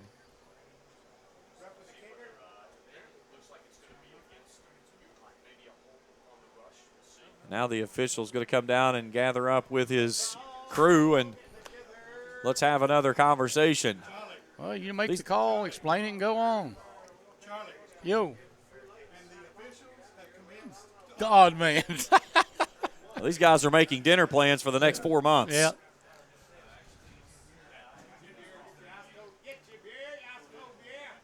So let's see what we've got coming from our white hat. A dead ball foul, unsportsmanlike conduct. Height width, number 42. 15-yard penalty to the end of the run. So they're going to get an unsportsmanlike conduct penalty on the kicker, Sandorf. And I think he was probably complaining that he felt like that he was hit. Yeah. There was a lot of stuff right there. And, again, the Boo Birds raining down here in Pikeville. And Coach Corey Phipps and the near side officials are having some very heated conversations. So a 15-yard penalty moves it into U-Pike territory for the Patriots as they'll start this drive with a 6-point lead from the Bears' 47-yard line, right in between the hash marks on the Kentucky logo, on the Pikeville Panthers logo. So Roberts in a trips look, 3 receivers right. James is in his right pocket from the gun. They'll fake it. He'll keep it himself, come off the right edge, and he'll get tackled just shy of the 45 at the 46. Myson Livingston making the stop for the Bears. So a gain of 2 on the play. 2nd down to 8, inside of 10 to go in the third. The defense, you just feel like they need to find some way to force a turnover here, get something big going to try to find some momentum to shift back over to this Bears sideline. They're going to go jumbo once again with 2 tight ends left. Roberts will go under center, man in motion. They'll give it off to that guy on an end around. That's Romeo McKnight, and he's pushing the pile forward. And he was stood up at about the 43, and he's going to fall forward all the way down to the 40. So it was going to be 3rd and long. Instead, it's going to be 3rd and short now, as they'll take him to the 40-yard line and make it 3rd down and 3. And in this situation, it's probably 4-down territory. I would think so, leading by 6 inside of 9 to go here in the 3rd. Everything's coming up for the Patriots here since late in the 2nd quarter.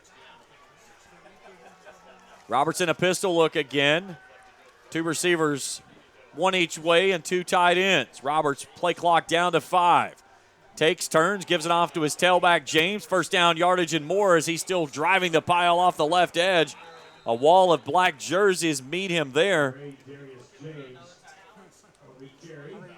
Last man coming up on the pile for U-Pike was Timothy Butler, who we saw go down early in the 2nd quarter, and he's bounced back and is in this ball game. Defense needs to get some penetration right now. They're getting blocked pretty easily. 14th first down of the ball game for the Patriots. A fresh set of downs from the Bears' 34-yard line, far side hash mark. Roberts, 1st down and 10. 8 minutes to go here, 3rd period. They'll give it off to James again. James with a spin move off left tackle, shy of the 30 to the 31. Give him a gain of 3. And looking at Darius James and what he's been able to do in this one so far. Before that carry, they're 18 for 57. Ran for 12 carries for 98 yards last week, 2 touchdowns.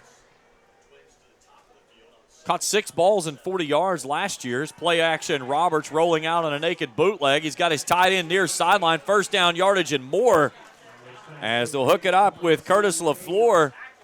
And he's down to the 15, and another 1st down, number 15 of the ball game for the visiting Patriots. And Roberts faked everybody out in the black jerseys on that one. He sold it nicely.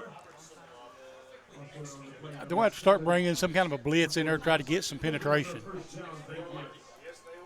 They're going to stay with that 3 tight end look with Hughes, LaFleur, and Swim. They'll bunch up on the near side. Devin Jones in the backfield in a pistol look. 6:44 to go. They'll give it off to the tailback. He goes off left edge and is spun to the ground there by Levi Evans as he's down to the 10. So a gain of 5, 2nd and 5, 6.5 to play here in the 3rd.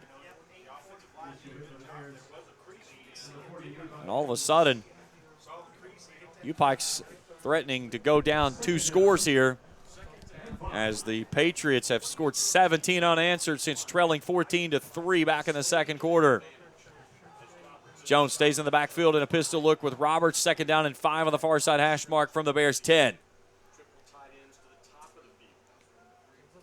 Here's Roberts, gives it off to the tailback, angles right, and trying to drive it forward shy of the 5. He's going to be down at the 7. So a gain of 3. It'll be 3rd down and 3. Inside of 6 to go. And here's a question, you've got plenty of leg with your kicker, but at this point, if you don't get your 1st down, do you elect to try to go for it, or do you take the 3 points and put it in a 2-possession game? That's the situation that when you're up 6, that's a conversation that you can have.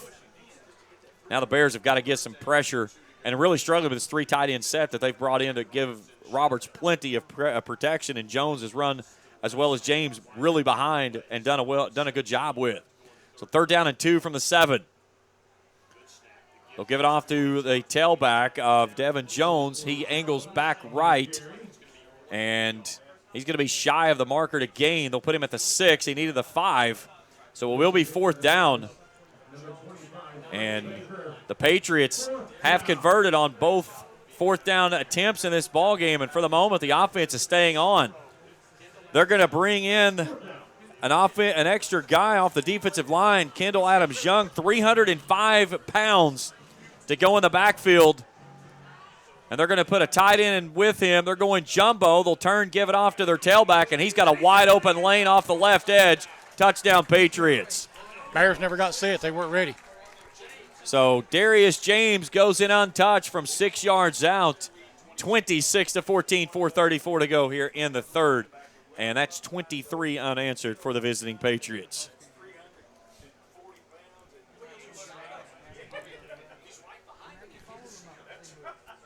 So Matosin out for the extra point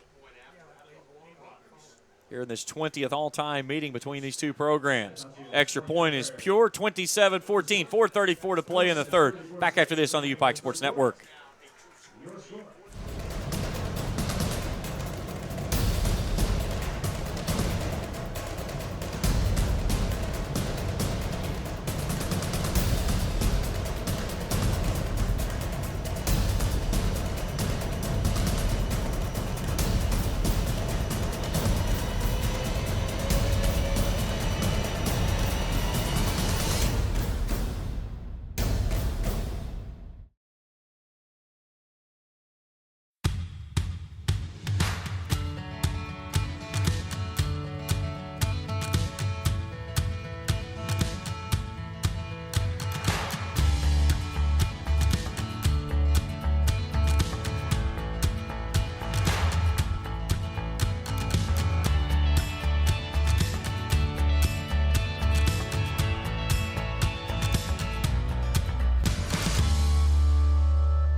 Well, another big dart across the bow from the visiting Patriots. This time, 9 plays, 47 yards, 5:25 off the clock, and a 6-yard touchdown run for Darius James, and it's 27-14 with 4:34 to play here in the third. Matosin booms this one down the center of the field. From the goal line is Soto. Coming near sideline at the 15-20 and is taken off his feet at the 24-yard line. Charlie, one of the things you and I were talking about there in the break, 3 out of 3 on fourth down conversion tries for the Patriots today. 2 of those fourth downs have gone for touchdowns. Yeah, the defense can't allow that. They've got to really – you got to sell out on fourth down. Defense have been on the football field for 26-32. And you look at the UPike drives since the touchdown when they went up 14-3, a punt, turnover on downs, and a punt. And those last 3 drives have netted negative 28 yards. I mean, the offense has got to get something going, at least to give the defense a rest, if nothing else. And that's something, again, like we said, you take away your spark plug of Alex Sanders, but regardless, you're to the point now to where you're going to have to start taking some trips down the field. You're going to have to force them. They're putting 6, 7, 8 guys in the box, bringing blitzes off the edges, really forcing you to do something quick. You're going to have to find some of those quick hitters to get things out. And the player that was down there was Soto, but he jumped up and ran to the sideline, so he'll have to sit out at least this play, and then hopefully we'll see him back in there. Tyrese Christian out of the backfield. Kirkland fires this one, and it's picked off right into the hands of Reagan Cherry. And Cherry stepped into it as he was trying to throw a quick slant and takes it down inside the 20-yard line. I don't know what you can say about that one. Just Cherry was in perfect position. One of those linebackers, they're going to put him down actually at the 20, so another short field on a turnover. And, again, we've been talking about when do we see our first turnover. Well, here's your first pure turnover in this football game and a chance to really blow the doors up really big on this one, as a 13-point lead could turn into a 3-score game here with any points from the Patriots, who start from the Bears' 20-yard line. So Roberts will stay on the far side hash mark in a 2 tight end set. First down and 10, gives it off to James. James tries to come right, jumps back left, and he'll get tackled from behind. As jumping on his back there was Trayvon Barnett, the senior out of Johns Creek, Georgia. 5 tackles and a tackle for loss last week in the win over Campbellsville. Gain of 2, second down and 8 from the 18. Inside of 4 to go here in a third. It's a 13-point lead for the Patriots, who have scored 24 unanswered.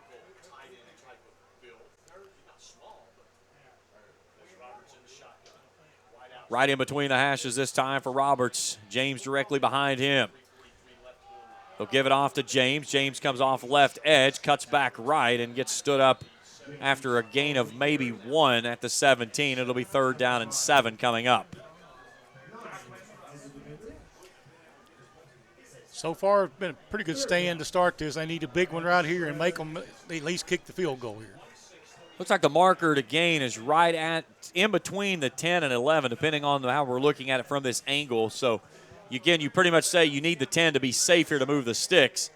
As we'll go inside of 3 minutes on this snap here with Devin Jones checking in the ball game now. 2 receivers right, 1 left, and a tight end each way.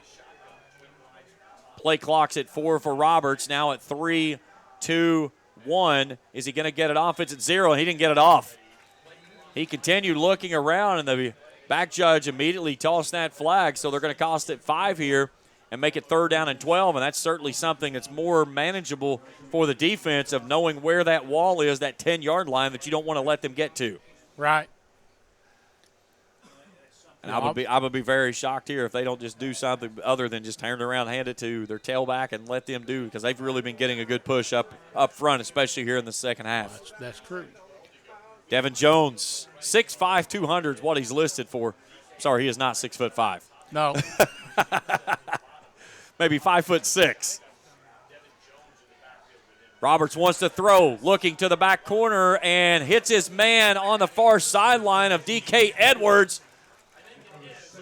And he's right at the 10. Is that enough to move the sticks? It will. 1st and goal from the 10. Wow. Just a perfect little up-and-out route. And that ball was on time there by Jay Roberts. With that big offensive line that they put in there, we've not been able to get any pressure on him at all. He had all day. And now an official timeout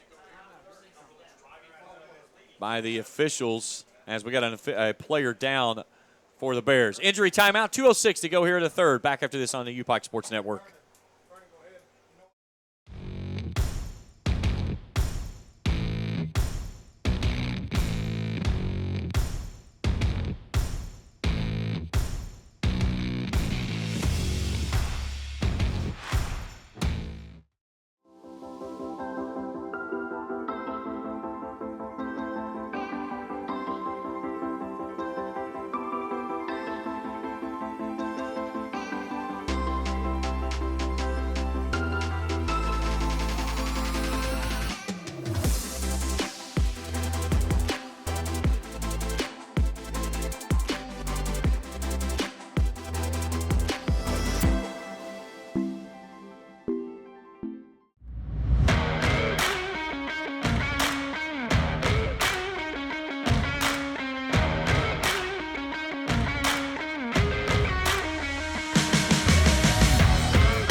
So out of the injury timeout, 2 minutes to go here in the 3rd. 1st and goal for the Patriots from the 10. So Anderson will come in as the tailback at a pistol look here. 2 tight ends set for Roberts on 1st and 10. They give it off to Anderson. He tries to bounce it to the outside edge. He's inside the 5, but a penalty marker flies, and that one's probably coming backward. Got that many on the line of scrimmage, you shouldn't have a hold. Shouldn't. And we got another player down for the Bears. And it's a cramp. And it is a hold on that one. While we have a break in the action, big thanks to all of our sponsors tonight. Red, Brown, and Williams Real Estate, Bears Den Nutrition, Appalachian Wireless, Walters, Slim Chickens, Mo Southwest Grill, Penn Station, Buffalo Wild Wings, Texas Roadhouse, Bank 253, Giovanni's Pizza, Core Health Center of Pikeville, SNF Mining, Genmar Services, Compassion Pediatrics, Grace Custom Sign, Nova Pharmacy, Ultimate Eye Center, Janice R. Johnson, Grace Custom Signs and Graphics, Great Clips, Codell Construction, and Community Trust Bank. So 1:44 to go here in period number 3. It's 27-14, but the ball back now, 1st and goal from the 20-yard line. So you get a little bit of a breathing room here, Charlie, if you're on the defensive side of things. But, again, any points here turns this into what at one point was an 11-point lead is going to turn into a three-possession football game. Yeah, I checked that. A 3-point would put it still at a 2-possession ball game. It'd be 16. Yeah. Had to do some quick math Yeah, there. do- I'm on the math teacher. I'm on the weekend. I'm off. 17 first downs to UPike's 9, though. And the biggest difference is the time of possession. It's almost 2-1.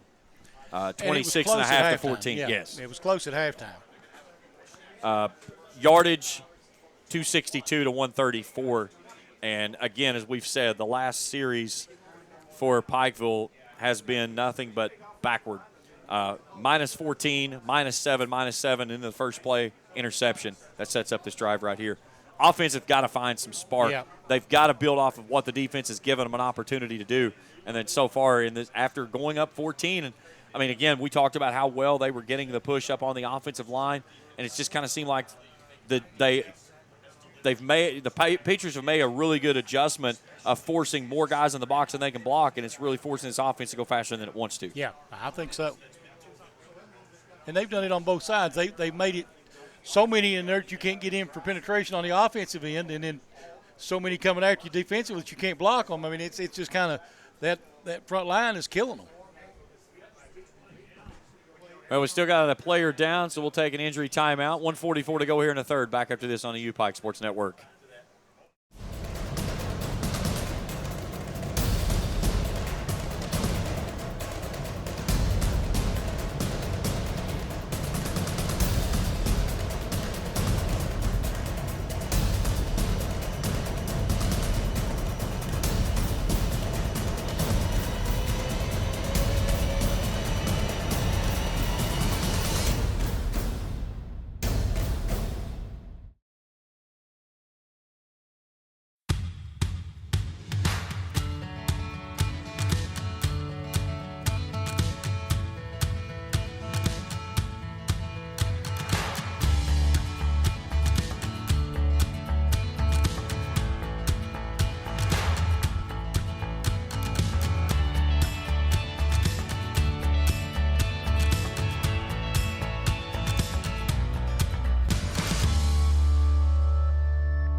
Joe Temp being assisted to the sideline after what looks like to be a cramp issue. But, again, it's a very muggy night.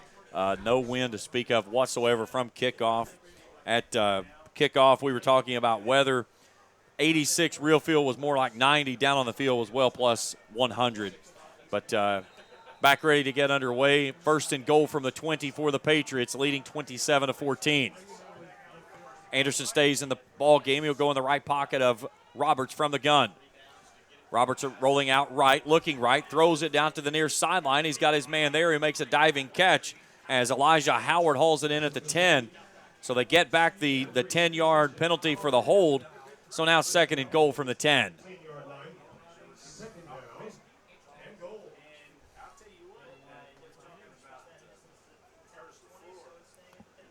Near side hash mark for the Patriots. A touchdown makes it a 3-possession game. Defense really needs to stand tall here and keep it at 16 with a made field goal. Roberts, second and goal. James back in the ball game. James takes the handoff, spins free, and he was going to be down for about a loss of 4. Instead, turns it into positive yardage as he gets down inside the 10 to the 8, and we're inside of a minute to play in the third. That's something that you don't see. Nobody locks up anymore. They just want to knock you down. Yeah, that was a perfectly executed spin move to get free. So third and goal from the 7, inside of 30 seconds to go for the Patriots, and what will probably be the final play of the third period. They lead at 27-14. Roberts in a twin set with James in his right pocket. Play clock inside of 10. Roberts wants to throw. Pressure coming off the edge. Steps up, looks back corner, and overthrows his intended receiver of D.K. Edwards, and it's fourth down. Maybe the fourth quarter will be better. We're going to have one final play at least, and a kickoff on the backside of that is John Matosin's going to come on for his third field goal attempt tonight. He's been good from 38 and 28, This one will be right in between the hash marks for a 25-yarder.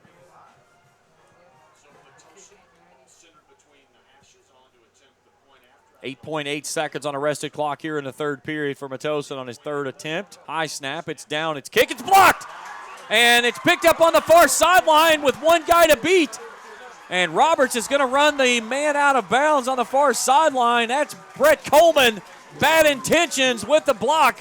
And a big momentum shift right there for the offense to build off of. We've seen some special teams woes, but the special teams for the most part tonight have been big for this team. And now let's see if the offense can do something with it.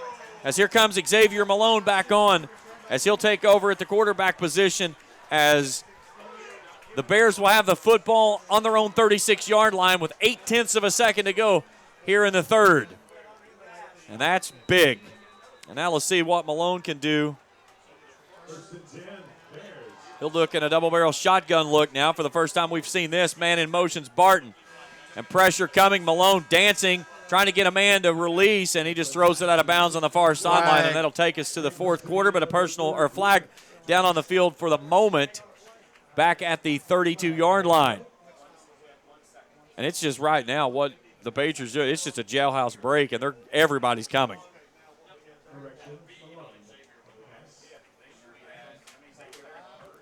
What's he going to call here? And that's what we're waiting to see. Most time you go to Whitehead makes a call, he just makes the call. Yeah, there's not a lot of conversation. Both teams are coming to the sidelines. Well, they're still trying to decide what the play is on the infraction. We'll find it on the other side of the break. 27-14 after 3. Back after this on the UPike Sports Network.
Fourth and final period here in Pikeville as the Bears go 1st and 20 after being called for a hold on that last drive.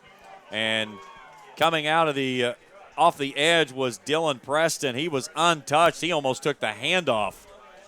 And no gain on the play brings up 2nd down and 20. The infraction was on Micah Lee, the right tackle, 6'3" sophomore out of Louisville. And that's something, Charlie, we've talked about so much in this ballgame. They're putting guys on the edge, and they're sending one more than you have to block and forcing you to try to do something quick. Yeah, you're right, and we're not doing it. Here's Malone from the gun on 2nd down 20. Pumps, stands in the pocket, pressure coming, throws it out, has his man, but he is immediately hit as he gets that one out to Medeco, shy of the 30. They'll take him to the 29. It's a gain of 3. It's going to be 3rd down and long. Bears 3 of 8 on 3rd down tonight. The biggest number in the ball game, time of possession, 31-14, favoring the visiting Patriots. Medeco will stay in the backfield in a twin set for Malone right in between the hash marks, and I would be shocked if they don't come after him right here. Oh, absolutely. Here they bring 5 in the press. Malone bringing a floater to the near sideline. Derek Griffith had it and couldn't hold on. He was covered up nicely by Damon Byers-Mitchell, and it'll bring up 4th down. And there was a man just came free at Malone, and he had to do a sidestep to throw because he was looking down the barrel of getting ready to take a big hit. Absolutely. Just everything seems like it's falling apart here in the second half. So Sandorf will try to kick it away. And, again, you don't want to lean on it, but it goes back to the start of the second half. It's just like everything from that kick went away from everything the Bears had going forward. Here's Sandorf. Low end over end kick. Takes a big hop. James picks it up at the 25. Sheds a tackle. Tries to reverse and gets put right back on the turf where he fielded the punt at the 25-yard line. So 27-14, 13:32 to go in the ball game. Patriots will have the football on their own 25-yard line, leading by 13 in this contest. See if the Bears can come up with got to come up with a big play somewhere. Yeah, that's the only turnover we've had thus far in the ballgame, other than a turnover on downs, is the interception that Lee Kirkland had thrown in his last series that he was out there. But the drive summary kind of says it all for the Bears, as it has been basically negative yardage, an interception, and then going backward. So Roberts on 1st and 10 from the 26. Turns, gives it off to his tailback of Jones. Jones working to the right, and a wall of black jerseys there. That's going to be no gain. Last 5 drives for the Bears, -14, -7, -7, an interception, and -7. And again, when you're going backward on the yardage, it's a tough night at the office. It is. I mean, And again, they're going to need some fourth quarter magic, much like what we saw last week in the win over Campbellsville on the road. 13 minutes to play in the ball game. Roberts 2nd down and 10 from his own 26. He'll switch the sides this time. Play action, throws it out to the near sideline. He's got his man there of Ethan Cox. Cox gets a big shot on the near side right in front of the Bears bench. That young man hops up. I know him well from Raceland. He spent a couple years there with the Rams. But a nice call in there by the sophomore, as let's see where they're going to spot him, I think, at the 32-yard line. So to make it 3rd down coming up from the 32, make it 3rd down and 4.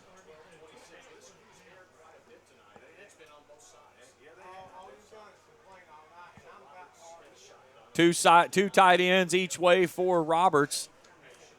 Play clock is at 5 as Roberts resets. He'll take it at 1. Turn, gives it off to Jones. Jones runs into a wall of black jerseys, and the defense makes a big stop. what they need right there. That's Chuck a good Moore start. was there, but the Bears needing a stop. The defense gets it inside of 12 to play in the ball game.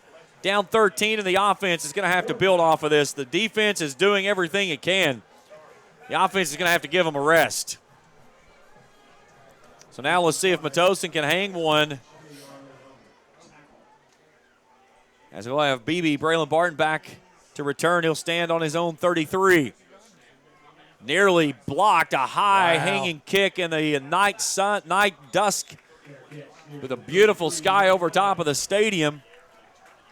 Let's put him at the 32-yard line. So no return, 11:23 to go. 1st and 10, Bears down by 13. He got some good error on that one. I watched him in pregame, and there were several. He was kicking from about the 40, and he was putting it inside the 5. And, I mean, it was bringing rain when it came back down, and that was the same issue right there. So Medeco will start with Malone in the backfield. Trips, boundary right, 1 left. 7 guys in the box. Malone quick out near side Griffith. Griffith on a little bubble screen, does a little dance and tries to dive forward to the 35. He's wrapped up on the near sideline by Dylan Preston, an outside linebacker that's almost playing like a cornerback position. Yep. Gets a couple on it. So 2nd down, 8, ball out to the 34-yard line. Same set with Malone. Malone brings it out near sideline. Soto. Solo with a stiff arm, spins, hit out of bounds as they'll get him on the near sideline. Zarian Harrison making the stop. Take him to the 38 and brings up 3rd down and about 5. Malone. Pressure coming, pumps, fires far sideline. Soto's got it at the sticks and moves the marker on a 1st down and 10. The 10th first down of the ball game for the Bears, and the offense wants to go quickly. Is that the only first down of the half, though? It is. Malone fires it out to Soto, and this time he gets blown up as Damon Barnes-Mitchell saw that one coming, and he was untouched, and Soto would have been a better off right there to let that ball go. Yep. Loss of 2 on the throw, and this is just UPike trying to run some little bubble screens and get a guy in space to break free, and because of all the stuff that they're doing inside the box with the rushers. Malone on 2nd and 12. Ed's blitz showing. They send 4. Malone steps up, brings it out near side Christensen. He makes the catch near sideline. He's immediately tackled right in front of his bench. Adam Cottle making the stop. They're going to put the ball at the 48-yard line of the Bears and make a 3rd down and 6. They need the 46 of the Patriots to move the sticks. 9.5 to go in the ball game, down by 13. 3 receivers left, 1 right. Movement up front. Fans wanting a penalty marker. He went in and got back. He's allowed to do that. As long as you don't make contact. Yeah, he didn't make contact with anybody. That was Blackwell. They bring 4. Pressure coming up the middle. They'll drop it off to Christensen. He's got a spot on the outside edge. Jumps forward all the way out to the 40. Move the sticks. And a Bears first down. Tyrese Christensen. He leaped from the 45 all the way almost to the 40-yard line. Good aggressive run there. Nice job with the run after the catch. Nice job there by Malone to step up and avoid the pressure. Malone wants to throw on first down. Pumps. Pressure coming from behind, and he's hit, and the ball comes out. They'll say it was incomplete as the arm was going forward. No Tom Brady rule needed on this one. It was clearly an incomplete pass. 2nd and 10, but he got blitzed from behind. And that was a big miss there. Now the question is, does Sean Housekeeper see anything different on this side? Maybe he wants to write Red Hanky out there and take a look at it. Yeah, maybe. You know, that's an option that you could see. It doesn't appear that we're going to get a replay this year, or on this play that is brought in from this year. So 2nd down and 10, clock resting, 8:36 to go in the ball game. From the Patriots 40-yard line, Malone, 4-man coming, steps up in the pocket. Now he's going to take off running. Shifts from the left to the right, gets inside the 35, down near the 30. They'll put him at the 32-yard line. That's a gain of 8. It's going to be 3rd down and 2. And a very nice play there by Xavier Malone. Good decision. You're exactly right. He played in this game against his team last year. He was 13 of 19 for 201 yards and a touchdown. Here's Madeko angling left, and he is met in the backfield. Immediately wrapped up. See who comes off the pile last, as that's Reagan Cherry, the man that had the interception. So it's going to be a 4th down attempt coming up for the Bears. They're 1 of 3 in the ball game. It's going to be 4th down and 4 from the Patriot 34. They're going to stay quick here. 2 receivers each way. Malone goes. Penalty marker. It's a free play. He's got Soto in the end zone. Taking it into the end zone for 6. Touchdown, Bears. 34 yards from Malone to Diego Soto. That was it's a free play. We've got a marker in the end zone after the play. So offsides on the Patriots. Touchdown is good. That makes it 27-20. They'll go for 1. Now we still got the penalty marker in the end zone that we've got to discuss as well.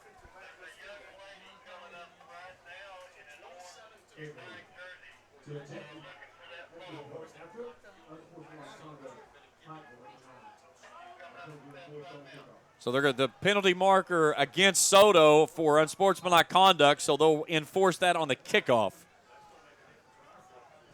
So the extra point attempt is up and is no good. Wide left. It may have been partially blocked, but it's a 7-point game with 7:40 to play in the ball game. Back after this on the UPike Sports Network.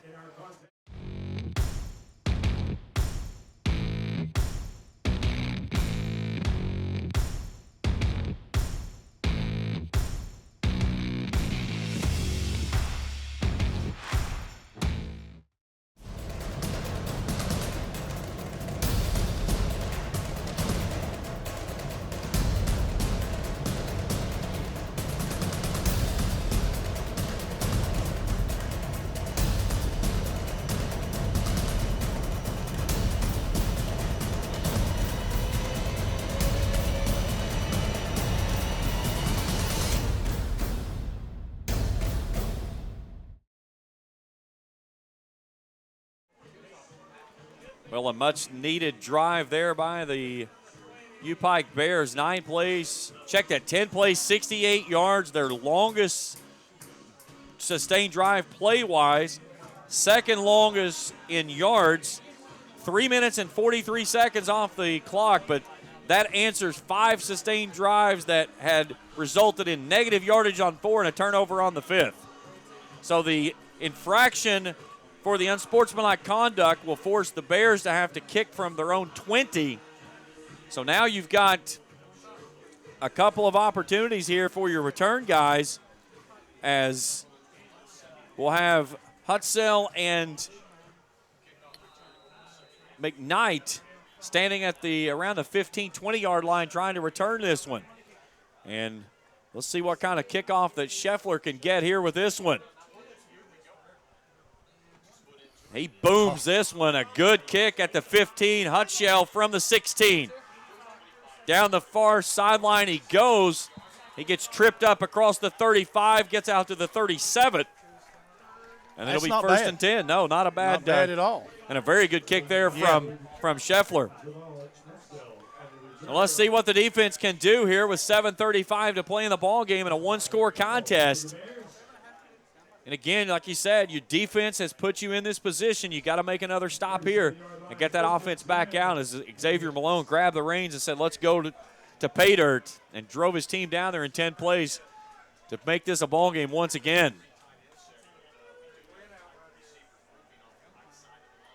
Pistol look with James behind Roberts. They'll turn, give it off to him. He tiptoes himself off the right side, comes back up the middle, and gets tripped up after crossing the 40 out to the 43. Gain of 6 on the play, second down and 4. You might probably think here that the Patriots are going to slow things way down right here. I would think so. No reason to get in a hurry, no reason to try to take unnecessary risks. And I would say you'll probably see a full collection of, let's see if we can load the box with big linemen, 3 tight ends, and just continue to move the ball on the ground. Another handoff, James. James was met in the backfield. He breaks free, busts it to the outside, crosses the 45, gets the 46. It's third down and short, as they'll put it about 1.5 yards short, as the marker to gain is just over the 48. It's in between the 47 and 48, so about 1.5 yards to gain from where we're looking at it from our angle here at the press box. 6 of 15 are the Patriots on third down conversion night, and they bunch it up heavy as Roberts goes under center, gives it off to his tailback, Jones off the right edge, and he gets the edge and plenty more down inside Bears territory to the 46, and their 18th first down of the ball game. We'll go inside of 6 minutes on this play. That was that goal line offense right there.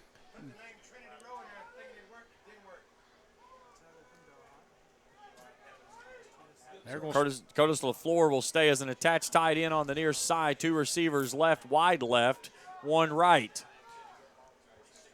Now they'll move the tight end of LaFleur to the right side. Roberts takes it, stands in the pocket, wants to throw, now rolling out. Puck pulls it down, comes near sideline as he gives himself up at the 45-yard line, as Anthony Grant was there on the stop. Gain of 1 on the play, second down 9. 5.5 to go in the ball game. And I would say right now, if the Patriots could get the ball down inside the 25-yard line, they're within distance of Matoson's leg for a field goal that would push it to a 2-possession game. Roberts just letting this clock drain. Doesn't even get himself set to or inside of 10. He'll take it at 8, gives it off to his tailback of Jones, right off the left side of the center for a couple. It's going to be third down and long. But inside of 5 to go, leading by 7 are the Patriots with the football. Got to have a stop here. And you really don't. You want a good stop too, but you want to make them make a big decision. 4 plays, 18 yards so far. This is a big one. They need the 36-yard line to move the sticks.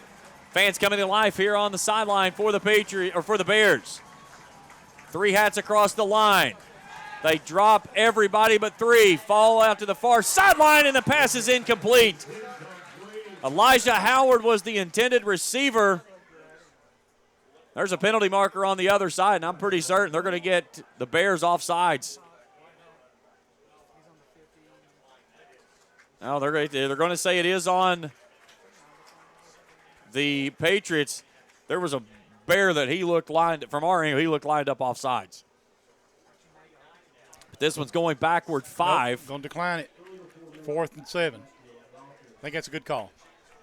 Yeah, they will decline the penalty, so make it 4th down and 7.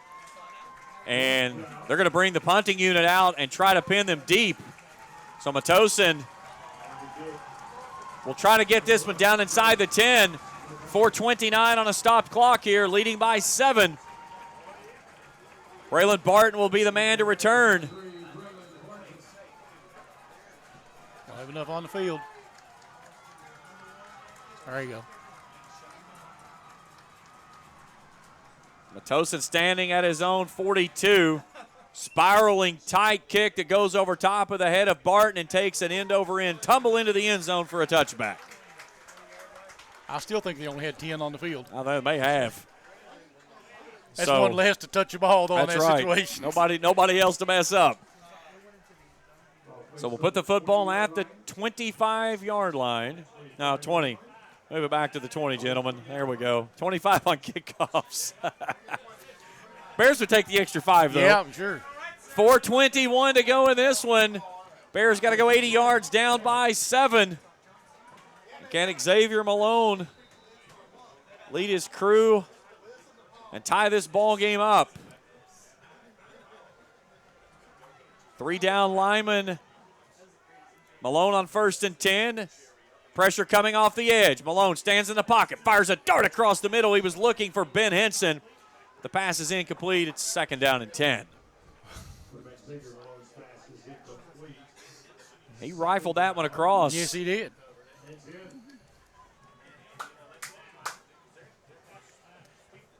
Got to make good decisions here. And you can't try to force anything into something. Here's Soto coming to the near sideline. Press coverage out on the edge. They'll bring it out to Griffith, and Griffith bobbles the catch and nearly had it intercepted. Nate Hancock was right there immediately. And I don't know that they were on the same page with that pass play. No. Griffith's coming off. Braylon Barton will take his position. And I can see his body language walking to the sideline. He is not happy, nor is his head coach happy with him. So 3rd down and 10, 4:12 to go in the contest. Twin set for Malone. 4-man rush. Malone stands in the pocket. Going across the middle, he's got his man there, Ben Henson, who came back and had it on his fingertips, but his feet slid out from underneath him, shy of the 45, and the pass falls incomplete, and it's 4th down. And that's a tough play right there. Yeah, He kind of had to reach around behind him. It was a bit behind him as he didn't get the ball on time. He catches that one. He probably picks up a good 15, 20 yards more. So now Bears will have to punt this one away. And the Patriots will start to try to field this one around their 39. And it is a good punt. High hanging kick. Fair caught at the 35. So Sandorf does his job and flips the field. 3:59 to play in the ball game, 27-20. And you'll get the football at the 35-yard line where the Patriots up 7. And the Bears have to force a 3 and out here. Yeah, it's something you've got to think about too. You've got all your timeouts. When do you start using those in this contest? But a couple of missed opportunities last offensive series there for the Bears. So can the defense dig in once again? They've held this Patriots team to under 300 yards, but their offense has only gained 205 for them. Here's Roberts on 1st and 10. He'll give it off to James. James sweeping right, comes back left. He'll get stood up shy of the 40-yard line at the 39, a gain of 4, 2nd down and 6. Stay tuned with us after the game. We'll check all the scoring and stats for this one. We'll chat with head coach Corey Phipps here on this home opener for the Bears on the 2023 season. On the road next week, they'll head to Georgetown. And then back here on the 16th against Faulkner. Roberts letting that clock inch away. Play clock's at 10 as he sets his guys down. Man in motion from far to near. Hand off to James. James goes off the left side of the center and picks up a pair. Penalty marker on the far sideline for the moment. Gain of 2. It would make it 3rd and 4. But let's see what we get from the infraction.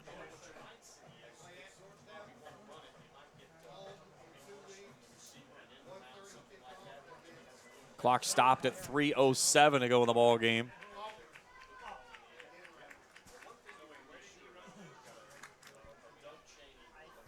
A very long conversation with our officiating crew.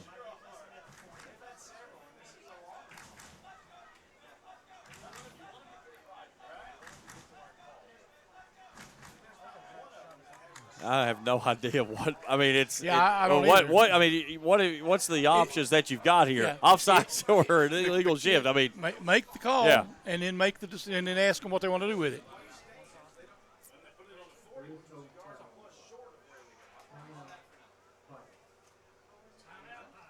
so they say there was no foul on the play and a timeout by Pikeville. So 3:07 to go in the ball game. 27-20. Back after this on the UPike Sports Network. I guess he lost the odd man battle.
.307 to go in the ball game. 3rd and 5 from the Patriots 40.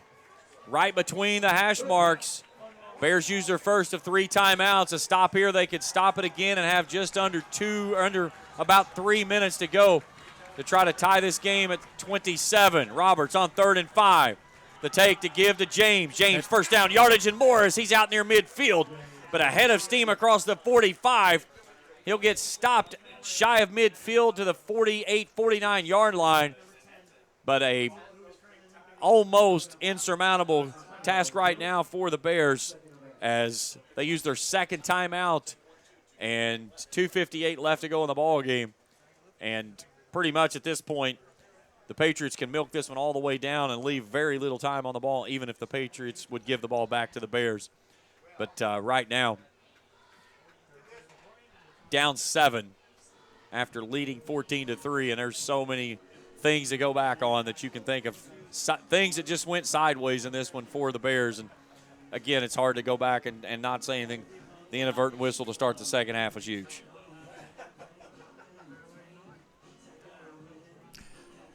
You're right. I mean, they just never could get momentum back on their side of the ball. And again, you look at the Pikeville drives. After they scored the touchdown, they had 2 negative drives to close the second quarter.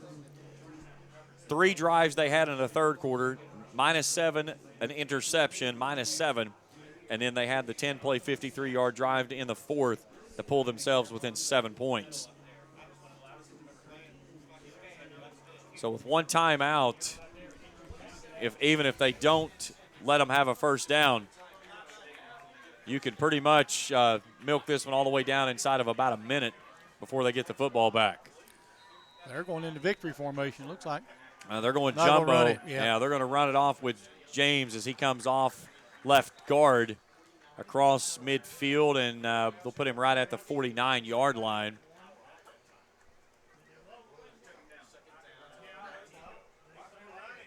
So 2nd and 9 after a gain, actually 2nd and 8 after a gain of 2.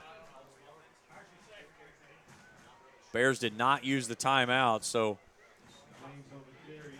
making a gain of 1.5 yards. It's going to be just shy of the Bears' 49-yard line, so call it at midfield.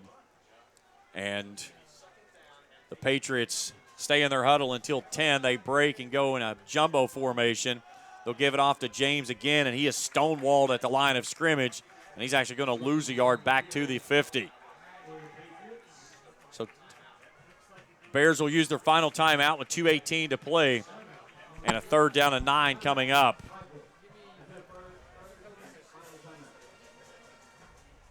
Scores around college football in top 25 action. Georgia leading UT Martin 31-0. It's USC leading Nevada 35-7. Number 16 Kansas State blanking Southeast Missouri State 35-0 at the half. Number 4 Alabama in front of Middle Tennessee 14-0. Finals earlier today. Number 3 Ohio State struggles on the road with Indiana. They only win 23-3. And Charlie, you think about Ohio State, that's typically not numbers that you expect to see from a top-ranked Buckeyes team. But either way, they get a victory on the road. But certainly no style points in what we know is all about the sex appeal for college football. So 3rd and 9, 2:18 to go. 7-point lead for the Patriots. They need the 41. If they get the 41 of the Bears, that's all she wrote. Yep. The fat lady's in the concourse gargling some warm salt water. The Bears need a defensive stop here, and they'll have about 1:40 to play and no timeouts to try to go down and tie this game at 7. Roberts, a jumbo set with one receiver wide. He's going to roll out right and just run it, trying to get to the edge, and he will get the 45 before he's dragged down there. Javon Shepard making the stop, but it's going to be 4th down. So we go across the 2-minute mark. They can take it down to right at 90 seconds before they punt it away. And let's see if Job Matosin can try to pin them deep. And here's another thing, too. I would take a delay of game penalty right here so I could back it up 5 to give myself more punting room. Yeah. The offense is going to stay on the field. And this may be just to try to see if you can get movement up front. They did.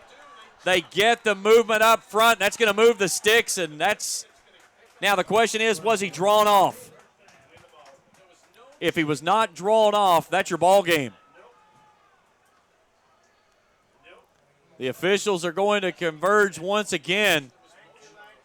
If he was not drawn off, that'll move the sticks, and the Patriots can put this one in victory formation as the Bears are out of timeouts and no way to stop the clock. And that's it. The penalty marker is going to decide the outcome of this one. The 11th penalty of the night for 99 yards will give the Patriots their 20th first down. And with 91 seconds left to go in the ball game, they'll wind the clock and they can put it in victory formation as the Bears are going to drop this one in epic fashion here at home. And that's a tough way to take a loss here on your home opener.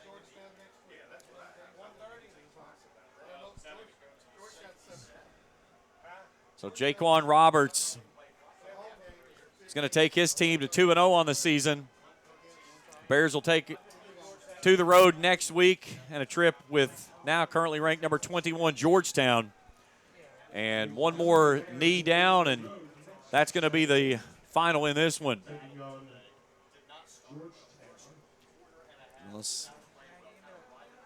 You talk about the tale of two halves. It was about the tale of 2.5 halves. 14-3, Bears lead, and then it was just 24 unanswered and everything sideways after what looked like everything was running really, really smooth there in those first two drives. First quarter looked great, and then it just kind of went downhill from there. So Roberts takes the final knee of the ball game, and the 30 seconds will expire, but that'll put it on the ice. Final score here tonight, the Patriots are going to knock off the Bears 27-20. Post-game show when we return after this on the UPike Sports Network.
Back here in postgame, 27-20. Cumberlands knocks off U-Pike. Join now with Coach Corey Phipps. Coach, 14-3 lead. Offense was moving the football, and then kind of seemed like got a little stagnant a little bit there. What did you see with the team, especially going into the locker room up 1?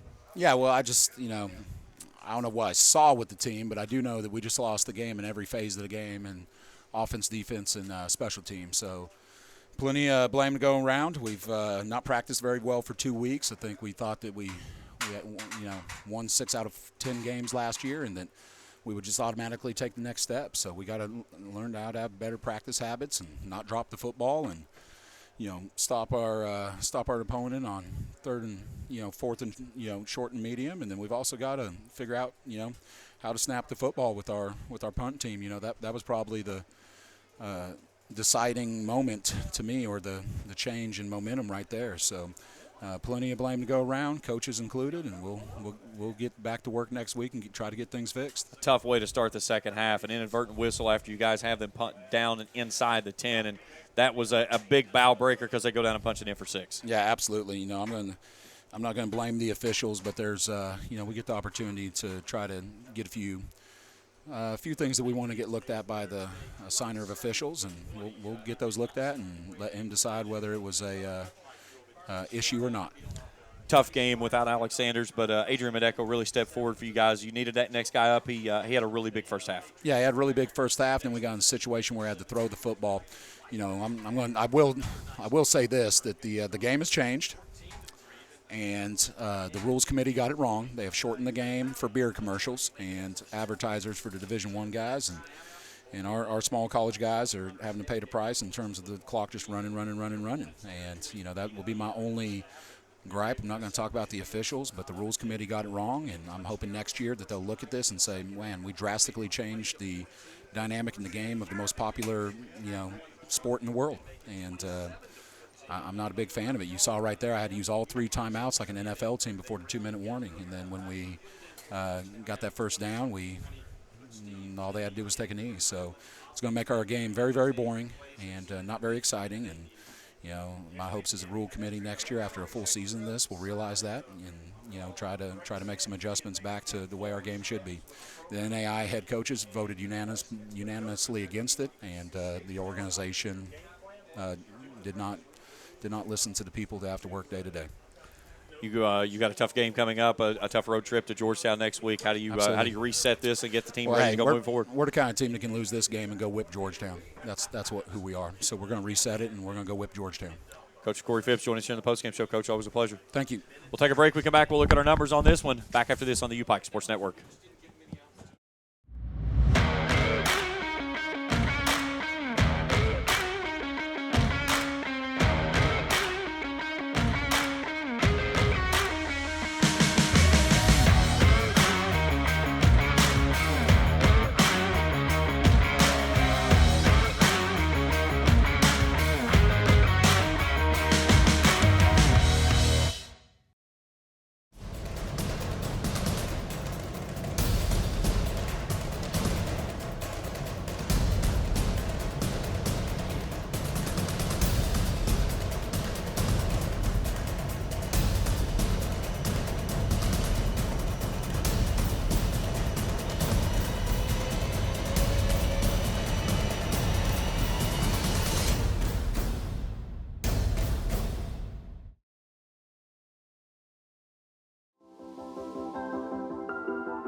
27-20, Patriots over the Bears here in this one as a tough loss for the Bears will move them to 1-1 on the season. The Patriots go to 2-0 as they'll head off to play Union.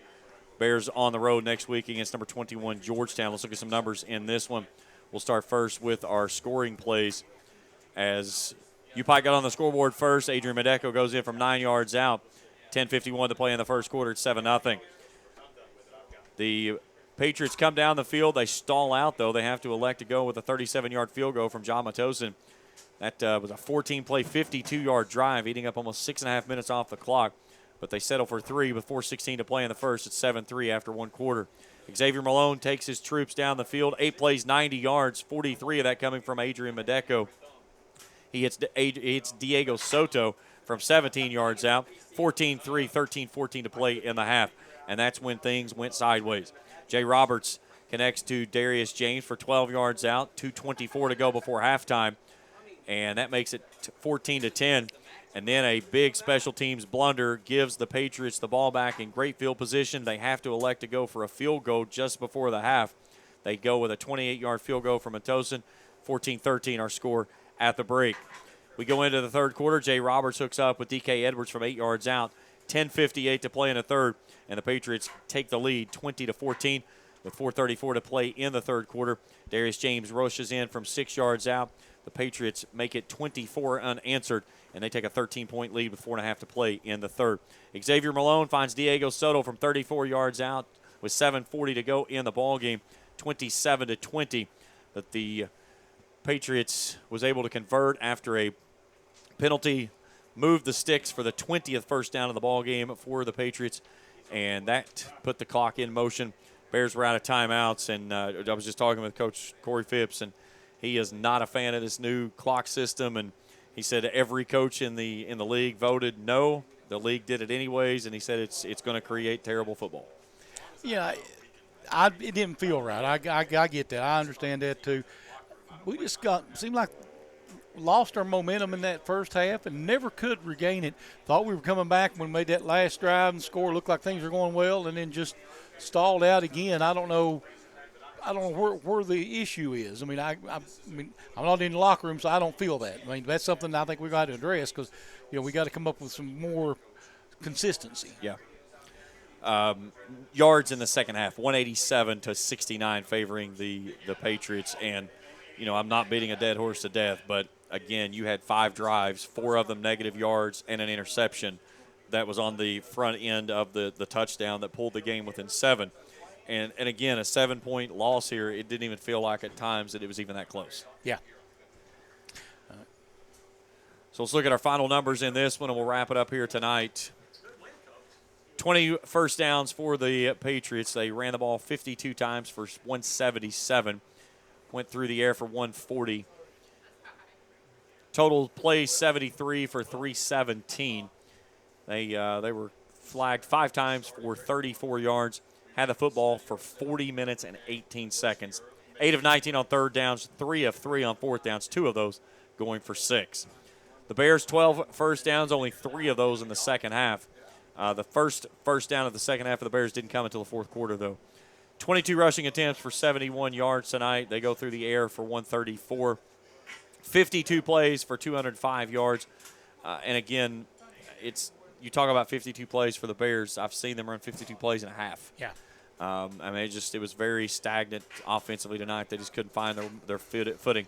11 penalties for 99 yards. 19:42 in time of possession. 5 of 13 on third downs.